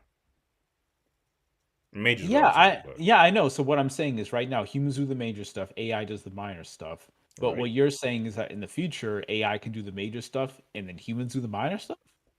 basically, That logic kind of doesn't make sense to me, because if AI is doing the minor stuff now, why wouldn't it be good enough to do it in the future? why winning it? Yes. Well, when I say okay, I actually do a steer. When I say minor stuff, I just mean to your point about like it'll be like very nuanced stuff, like how to solve this problem that there's not a collection of data doesn't necessarily solve. Yeah, But as that's what I'm Edge that's kind of cases. what I'm saying. So let's say right now an engineer's doing a bridge design, and the bridge design takes a certain set of calculations, certain factors, certain set of circumstances, and applies that to the design itself, and then the bridge is built. That's what kind of humans' job right now is to do, to take all these different factors, combine them into one, and translate it to a design that works and is cost efficient. So in the future, AI, we can give that AI, that computer, the same set of parameters the engineer is working with now. And it could get, let's say it gets like 99% close to doing the same exact thing that the engineer I would mean, do, what is applying the human? same exact What design. is the human like data? Like how far do humans get to perfection with it when it comes to that? Well, again, that is true that humans aren't going to be perfect, but at the end of the day, if you're dealing with someone that's experienced in a certain field and implementing a certain field, they're gonna have a knowledge of certain factors that need to be taken into account. Or if an issue does arise, they might know how to isolate where this problem arose from and how to solve it. Whereas if you're dealing with a computer, give it the parameters, it does the best it can with those parameters, but there's an unforeseen issue is that occurs in the design that wouldn't have. there's nothing that humans will know that AI won't know in the future. Or now they don't know. You can't, I just really don't believe you can say that, because Before at the end of the before day, AI and computers, it's kind of, it's learning, quote unquote, but it's learning in a way that's facilitated by humans. And if there's no human oversight, a human can program something so far and then the AI takes it from there. But if the AI is handling every aspect of a designer, every aspect of solving a problem that a human programmed it to do in the first place, there's going to be stuff that's missed. yes, just like if a human's at the wheel, stuff will get Yes, missed. but with the humans at the wheel, there are different measures that are in place to prevent these issues from arising, where if a human might notice a mistake and might know how that mistake came across, but if you're just spitting something into, or you're looking at something that an AI spit out, where's the oversight? Because the computer isn't going to. Multiple AIs. I don't necessarily want to get down the rabbit hole because I think now I call you kind of just inherently have a lack of faith in the potential future of AI, which is fine. I actually would rather be have your mindset than the more doom and gloom mindset. But the other thing that comes to mind is I think engineering, unfortunately, is kind of not the greatest example because, like engineers already heavily lean on a lot of model based engineering and using tools in uh, like analyzing tools to get to where we want to be. A lot of it is calculations. I think more where it could more be kind of fishy, or where you more have to think outside the box. Imagine if an AI was running a company, like was the CEO of a company. That's a kind of a broader example of like, well, I mean, you need a human to run a company to how to manage people and how to do some of these things. But if you just put a AI, just a AI that is thinking just for the betterment of the company and doesn't have the human element of how we have to treat other people in order to get the product that we need. I think that's more along the lines of more thinking what that would look like in the future. But even in that, there's definitely I think that's not 100-year thing off. I think that's a within our lifetime thing.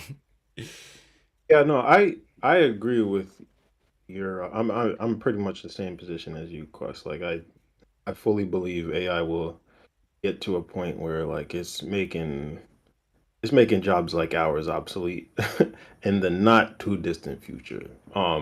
But uh going back to your original question, it's very philosophical because like I think since I agree with you that AI, I think it's going to get to the point where it can basically be the thing where you go to it and not only can it give you the correct answer, but it can account for the person's lack of knowledge as well. So like even if the person doesn't necessarily have the best way to ask the question because they don't have a good knowledge base in whatever they're asking about, like the AI will be able to count for that as well. So if you take it to that extreme conclusion, I think it's just a matter of, are you really like, I don't know, do you feel like you're living if you just ask a robot for all the answers?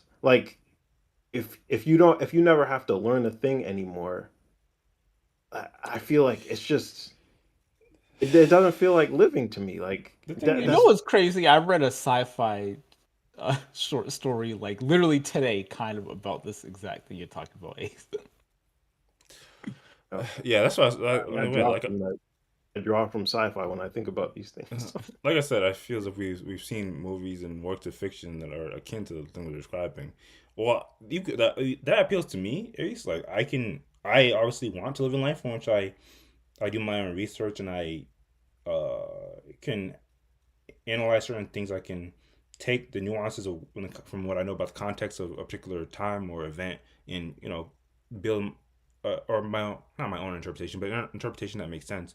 But what are you thinking that for the average person? Like, for the average person that just works a job and has a life in which they just need has quick problems and need quick solutions. I don't know if you're gonna appeal to everybody that we want to live a life in which we have our own development and research. So some people just really want to answer. And be honest with you, I mean, some people hop on board with that type of life. I guess. I mean, maybe it's just a me thing, but like, even because, like I said, I rely on AI, ChatGPT for things I do, but it's not necessarily because I. It's not necessarily because I want to. Like, if I had the time in a lot of cases to dedicate to deeply learning about a certain thing, I would much rather do that than just get the quick answer from, I agree. whatever, ChatGPT, AI, whatever. Um, so yeah, in work, like in a work environment, I can see the impetus for getting the quick answer. It's just like ultimately, I feel like I feel like the better direction for society as a whole, The better direction. yeah, Brought to you by Ace. is not having to rely on a machine, not having to rely on something that's going to give you a quick answer, like being able to synthesize that answer yourself.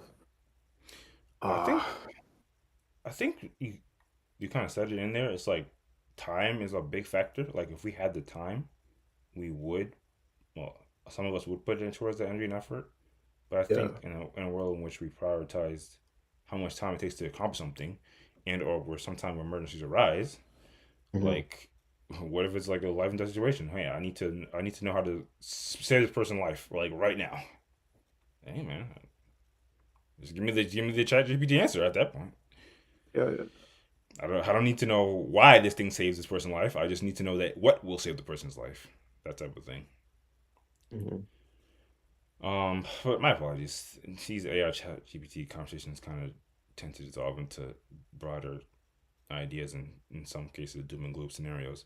But to go back to what you always, well, I don't know what you say, damn near believe it goes. I do think a lot of the things we're discussing are very far off. Especially like you'll see like not every business or brand, but like we're moving in a direction where multiple businesses have their own AI systems, AI tools, but there isn't a dramatic bump just yet. And also, there might be some invisible barrier that we don't necessarily foresee unless it does turn into some Matrix type shit.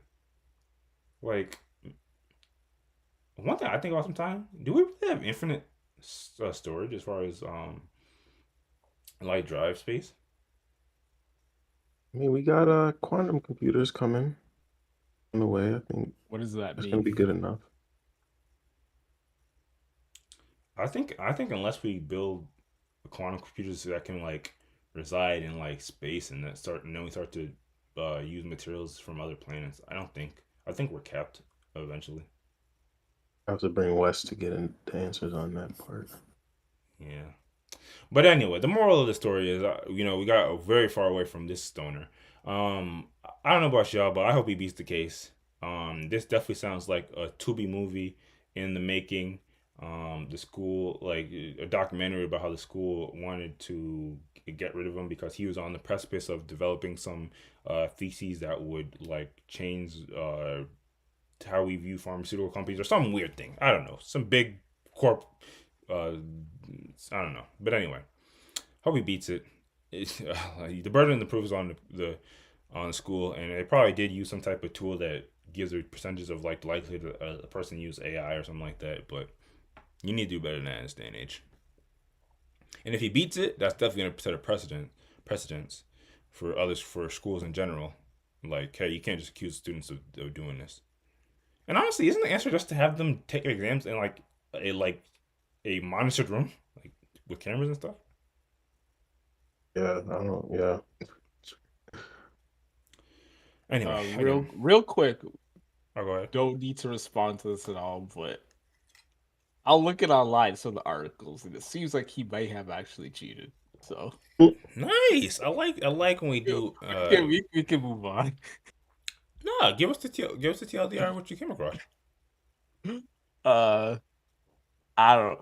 I mean, it seems like he admitted to using ChatGPT for some things, like to check his grammar, apparently, and there's a sentence left in the essay or the exam, whatever, that says note to rewrite this to make it seem like a foreign student wrote it and not AI. Who maybe this is maybe this is something that was edited by the professor as he's claiming, or adjusted by the professor as he's claiming, but maybe he's not so innocent after all. If there's something left in the original thing, and I wonder how do you figure that out? Wouldn't you have to like check somebody's like hardware database to show if they had a former copy or like to find the original copy? But if there's something in that he left in that was left in there that like changed like what you described, get him out of here. That's crazy. Maybe we should ask AI. Yeah, that's the gag, isn't it? My last thing is that's what sucks. I feel as if we like society if we can truly develop a path to where like we can detect when AI or is in use, I think that would solve everything if that's such a thing. Yeah, Yeah. But then the AI would get more efficient, be like, oh, yeah, use AI to develop something that AI can't detect that is AI. That is AI. Yeah, it's yep. Yep, it's gonna be AI wars. I mean, this is like fucking capture. Where we have Capture. this capture to detect are you a robot, and you do the thing, and then they adjust the capture to. Yeah, but the real meta thing about capture is that it was being used to validate AI. Like it was being used to test Oh, AI it again. passes the Turing test or Yeah, whatever the yeah. equivalent is. All the same. If you're in school, don't be using AI on tests unless the professor lets you. Anyway, I'm sure we'll broach a bunch more conversation about AI, but for right now, unless there's anything else, we can move on to the next topic.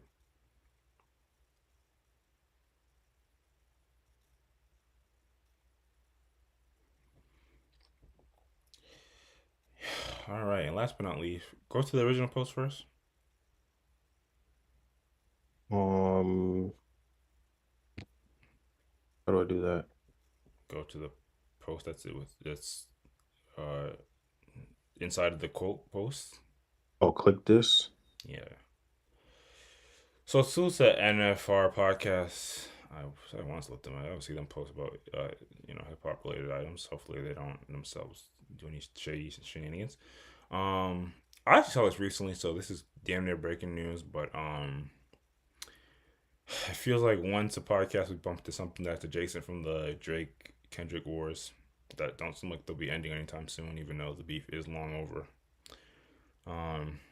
But I mean, even though we weren't fully conscious and developed in the hip culture and hip hop back in the day, Jay and Nas were going back at it for a couple years, right? We're barely we're barely a year into this beef, actually. How did that one even end? I think it wasn't Jay-Z's mom told him to apologize. As indebted as in culture I am, I actually don't know the specific ins and outs, but that's another thing I put on my. Actually, I have one day I'm going to do the entire timeline of hip hop. Maybe rewrite my own book. Anyway, so yeah, we all bumped something that's about Kendrick and Drake. Salute to Kendrick, salute to Drake. But here's one thing that I guess maybe no one really knew about. Interestingly enough, so they posted, and this is based off an interview that Reason did recently. Reason, the rapper that was formerly a member of TDE. Reason says he was praising Drake online during the Kendrick Lamar beef, so that TDE would drop him. And he's quoted by saying, "I knew that if I sparked the fire, they would be like, we gotta separate from this. So I started tweeting shit on the side of Drake purposefully." Now that's kind of a question mark type of thing, but let's see what the brother had to actually say. Play the video. So it's Reason. He always has a really good fade. That didn't like me before, they were consistent and they still don't like me. Because when you sign with TDE, there's going to be TDE fans that don't fuck with you. It's just how it works. But the fans have been pretty, the only fans I really lost were fans that I shot myself in the foot in, but I had to do that to get out of the label deal. When the Dot and Drake beef started, I felt like Top and them were kind of like dragging their feet a little bit. I don't think purposely, I just think they had a lot of shit going on. And I knew that if I kind of like sparked a fire a little bit, that they'd be like, we gotta separate from this. So I kind of like started tweeting shit on the side. I don't want to get too into the weeds, but Kendrick's not even on TDE. I mean, no. Yeah, he's not talking about Kendrick, right?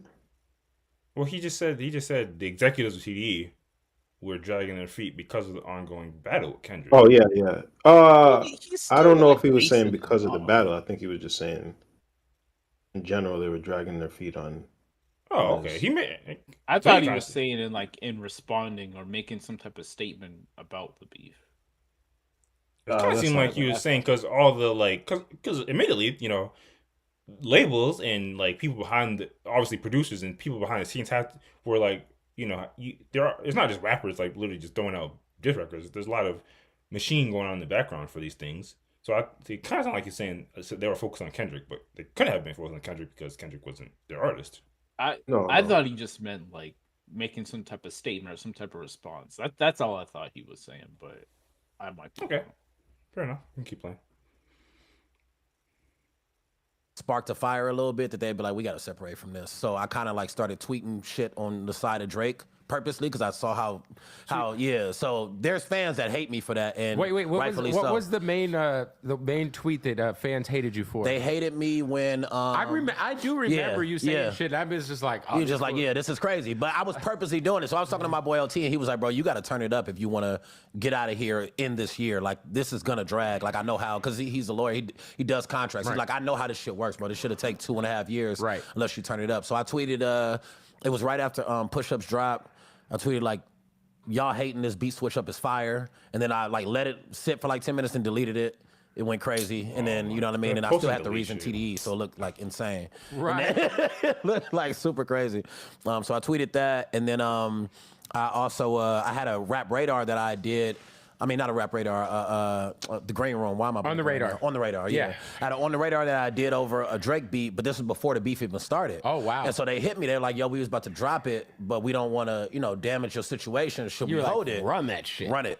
Run it. Let's do it. Like, run it. And so that had like 5 million views on Twitter, and it was like mixed reviews. Like, some people like, this nigga gas and this shit fire, don't matter. Then other people like, what the fuck he rapping up? Because, fans. So what's the reason, I think. It's crazy. I feel as if I'm one of the only people that consistently. I've always bigged Reason up. I think he's incredibly talented. And for a slight second, I don't care what nobody says. He was the best artist on TDE. What? No. I am a best rapper. I should say, I guess. No. Dog.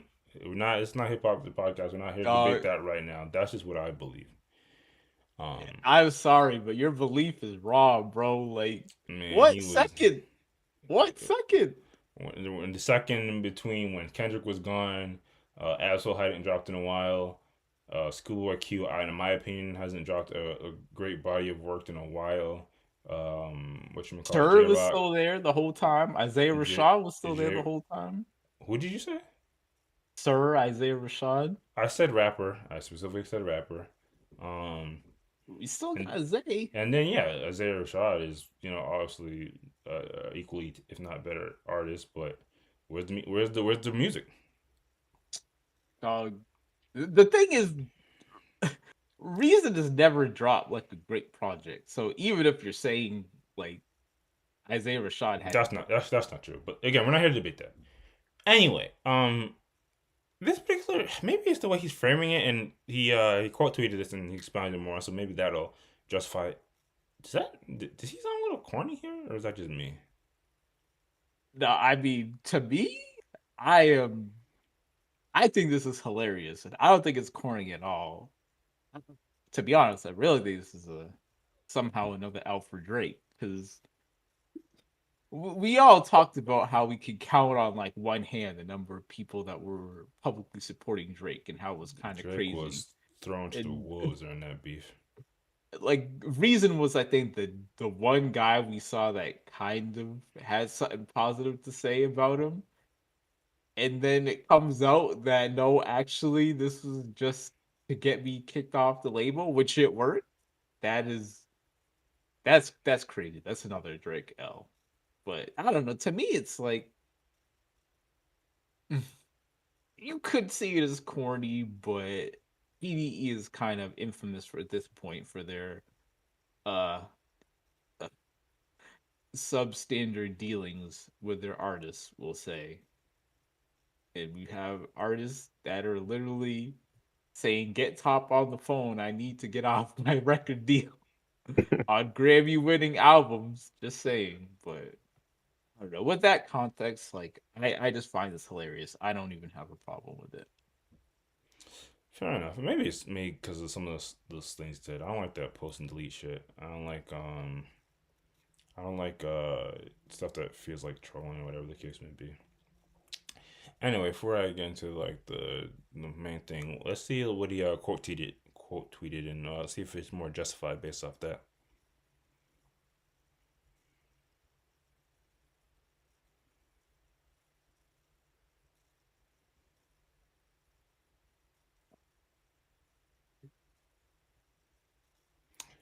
So Reason responded to this clip going out, and he said, "I get it. This beef to y'all is everything, so I completely get why some fans feel away.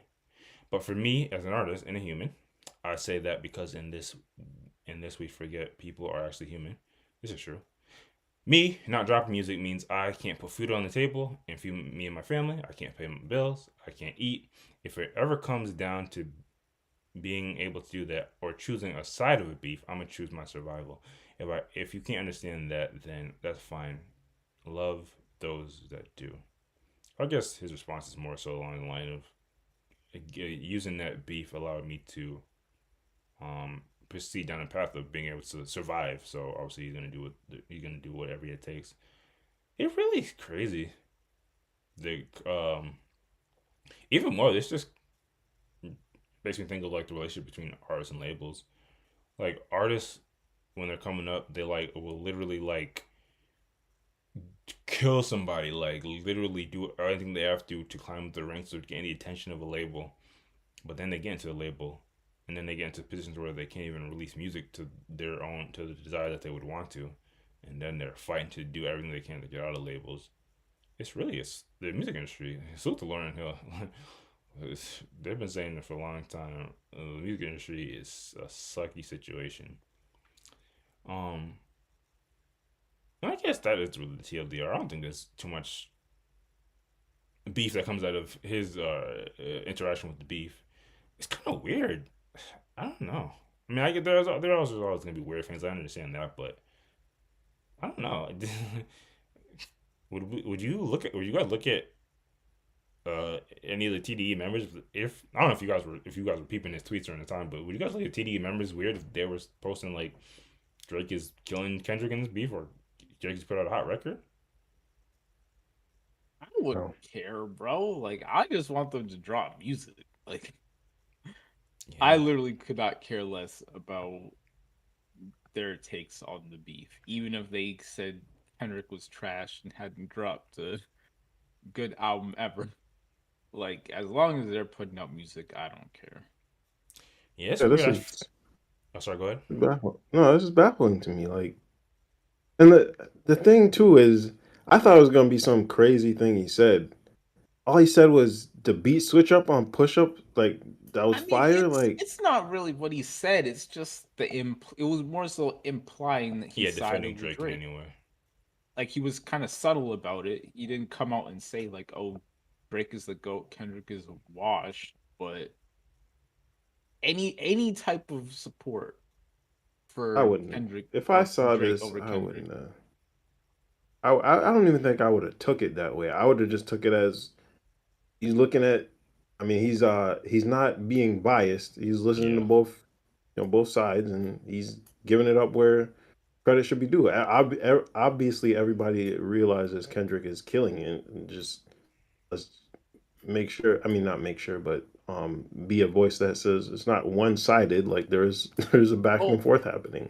honestly, if this was, he said he tweeted that after push-ups. Kendrick And hadn't deleted it. dropped Euphoria yet. Am I bugging? Yeah, That's true. Like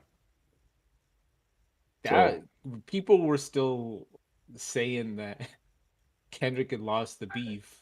I actually recall someone No one said he lost the beef. They were saying he's on the clock, and he can't take too long. I remember someone here saying something similar. Someone where? What are we talking about? Ace and you remember Ace saying some What'd you say? Hold up. What's going on? when Drake dropped push-ups, you were one of the people who were like, Kendrick losing the beef, Kendrick needs to Yes, drop. I still believe that. Like push up was great. What are we talking about? Lord.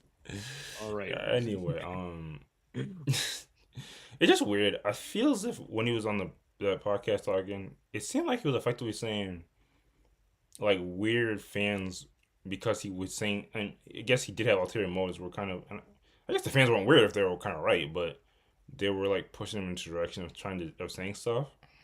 But I don't really understand the need to ever. If us as just regular rational people can understand that if you're just being objective, that's fine.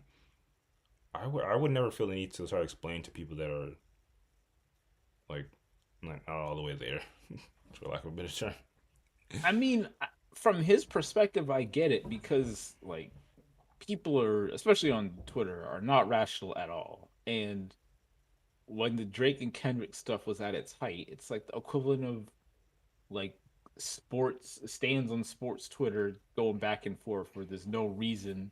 It's if you say one little thing that can be construed as supporting one artist over the other, you've chosen your side basically. The thing And is, the blowback I totally from get that. that, like I think, and it worked out for him in that TDE obviously gonna want to side with Kendrick because Kendrick former TDE artist, and if a whole lot of fans are saying reasons bugging blah blah blah, and there's negative feedback and it reflects on the label somehow, then the label's gonna be more inclined to drop him because they don't want the negative or the negativity associated with that. I 100% understand the rationale. I get it too, understand the context, but at the same time, I just don't necessarily understand the idea of trying to rationalize something to somebody who's irrational. That's just my point. But yeah, you are largely right in that, or rather, I agree with that. Yeah, I guess the crux of it is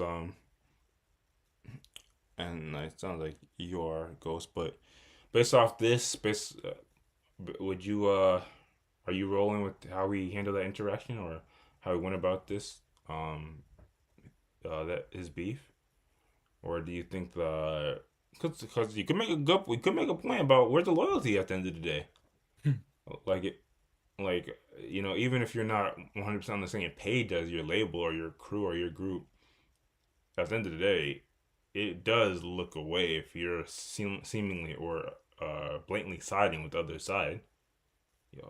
Anywhere in here, like, where's the loyalty? You gotta stay down no matter what. Yeah, is that how you feeling this? Absolutely not. Absolutely not. That I have no problem with what he did. Just get off the label. Damn. There's too many horror stories you hear about artists and labels. It's like, nah, do what you got to do. It just This sucks. is random, but did Reason ever do a track with Kendrick at all? I'm just curious. I mean, yeah, it feels like you guys can do a quicker search. Kendrick hasn't done it. The only people that Kendrick has done projects with is lame ass ninjas from the West Coast. No, Well, I'm not saying projects, just not literally projects, records rather. I don't think so because I would have heard it if he did. That I can think of. Even Sir, he's done. But yeah, I don't think he's ever done a track with Reason. You might not get that. You might not get a record now. Huh? Yeah, guess not. Whatchamacallit? Yeah, it's just so weird, and I don't want to hyper focus on it. And I've already I'm on record already. TDE is definitely equivalent to like a team that was like winning championships back to back in like the 90s, but now you look at them and it's just like it's very questionable. They have like a questionable owner. And it really Are doesn't they make the any Cowboys? I think I made that I think I might have made a similar comparison. That's before. crazy. But yeah, just like Top Dog and Punch is damn near Jerry Jones. It's like I just don't necessarily get where and I get business is business, but I feel as if anybody, and the crazy part, Top Dog is relatively transparent. Like you go on Twitter right now and you'll see him talking about some of the ongoings. Yeah, he always be tweeting. And I'm not saying you have to like put out people's contracts, but if you had such a successful label in the beginning, like, or do they change up how they operate, or did they like? I just don't get how we get to where it is now, to where you have people that have been successful. Like the crazy part is, again, I like Reason, but at the same time, he's never really broke out of he's never broken to mainstreams. I'm not saying he's completely underground, but he's never like had a hit record or whatever the case may be. But like when you hear like SZA talk about some of their issues with the label, it's like I don't know. Something's like obviously wrong, and it seems every like every single TDE artist that I can think of, except for I guess Sir, has mentioned issues with it. Every single one. That's wild. and it just seems like it doesn't necessarily make any sense.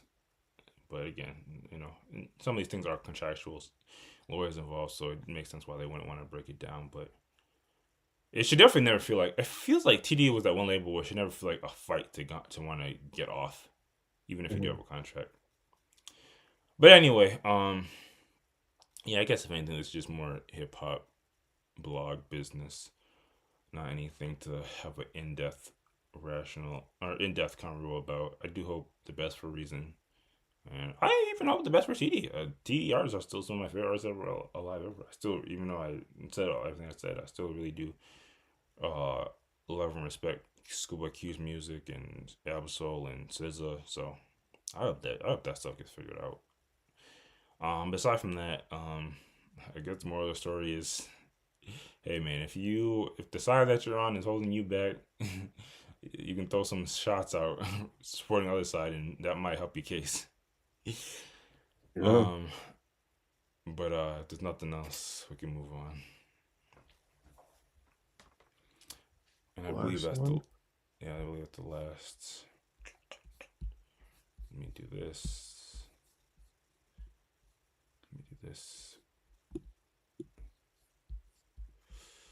Fix this up. And go back here. All right. So yeah, nothing too crazy. But before we round up and close everything out, as always, what, if anything, are we looking forward to coming up in the near future, long term? What they say about what I'm looking forward to. What are y'all looking forward to coming up?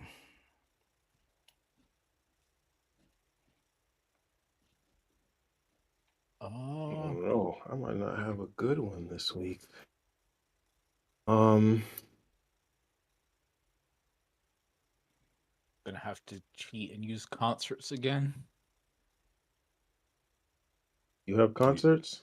You have a plan with Not in the super near future, but next few weeks or so. There's a couple coming up. Which I actually was gonna mention to y'all because some I think would be interested in going to. I was watching this clip. It was it would be so much funnier if I knew who the band was, but it was just like this damn MTV interview of like roadies, or this one homegirl that was like a roadie for a band that goes to all this band's tours, but they never actually get inside the concert. They just travel with the band. What? And they were basically like a bum, but they were just so chill and happy about life. Like the interview was asking them like, "Oh, so you literally been traveling across the country, traveling the band?" They're like, "Yeah, it's been a really fun time, really enjoyable." And it's like, and they're like, "Oh, that's really so interesting. So like, where do you stay?" And like, "Yeah, I just sleep in my car, and sometimes I can bum out on like a side of a hotel or something like that." And they're like, "Oh, dude, that's crazy. Well, what do you think of the shows? Have they been enjoyable?" And they were just like, "No, I haven't actually seen the shows, and That's I don't really." crazy. Yeah. I've just been enjoying the journey. But I don't know if I mentioned this is like on the '90s. That's why I wish remember what band it was. But it was just such a, I don't know if that happens these days, but it was just such like, you could tell by the quality of the interview. Like it looked older. It just felt like back in the day it was just so relaxed. Like you could literally just be a stoner just traveling around in your little hoopty or little beater, and it's like you were still just having the time of your life, just traveling with you and a couple other stoners in a small ass car. They went to the same city as the performers, so they just didn't go to any of the shows. Am I hearing? I know it's kind of not the point of what you're saying. Yeah, that is absolutely insane to me. I mean, the average person that can't afford to travel around with anybody, and they definitely can't afford to go at every show.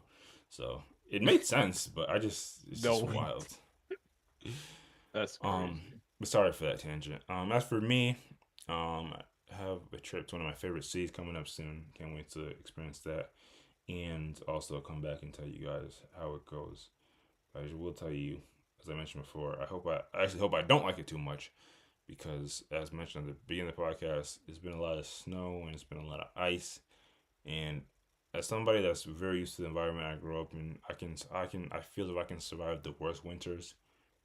This one in particular has been a bit exhausting. The level of ice has just been a bit much for my liking, and it's making me really think about all the ins and outs of like what would I need to do in order to make a transition to a warmer environment. That's wild. Oh man. I still never considered that, but I can understand it now. I can understand it this winter. Could you imagine giving up for, or I don't know if you give it up or you just really just zero need, but giving up a basement? Yeah, that's crazy. The places just don't be having basements. I can't believe I didn't learn that until my adult life. Some like, where's the basement? Where's the downstairs? Where's no basement? Where's your washing machine? Where's your heating and cooling systems? Oh man. But yeah, I definitely look forward to that coming up soon. Is there anything else? Anything else to get off our hearts, get off our chest? I don't think anyone's passed. I feel like I had one last week, but I cannot remember for the life of me what it was. Like a correction or something. Let me see. It's whatever. I don't think anything too crazy's happened. I don't know if I mentioned it, and I'm keeping an eye out for what's going to be our DEI conversation, but Ugh. Oh no. oh, the what you call it, the the NAACP awards happened. I don't care about that, but it's Black History Month, so they're giving a lot of props to a lot of iconic black VAs and actors. You know who was this is neither here nor there, but you know who was a low key, a dope VA that doesn't get a lot of credit. I was looking at it. The homeboy, I don't know if y'all familiar with him, Phil Lamar. He was the VA for Static Shock. He done other works that once you hear him, you wouldn't hear it, but I give him a lot of props. But sorry, that was just a random tangent. Yeah, as far as getting hurt, get off your chest, I don't think there's anything major. And there's been some weird stuff going on with Drake, but nobody got time to go over all that. Anyway, I don't think there's anything else. So the only other thing I do have to say is very much thank you to y'all for coming out here and doing this podcasting. Salute to y'all, and we all give a salute and thank you, and we appreciate y'all, to any and all listeners and supporters and commenters and likers. Pardon me. We hope, don't look so grim on the outro. And we hope that by listening to our podcast that you gain a new perspective or you learn something new, like the fact that I don't know. If you want to get fired from your business, if you work at McDonald's, you want to get fired, start posting a bunch of stuff about how Burger King is better. Or we just hope that you found it entertaining. And if none of that happened for you, then all we have to say to you is be warmed and be filled. Thank you.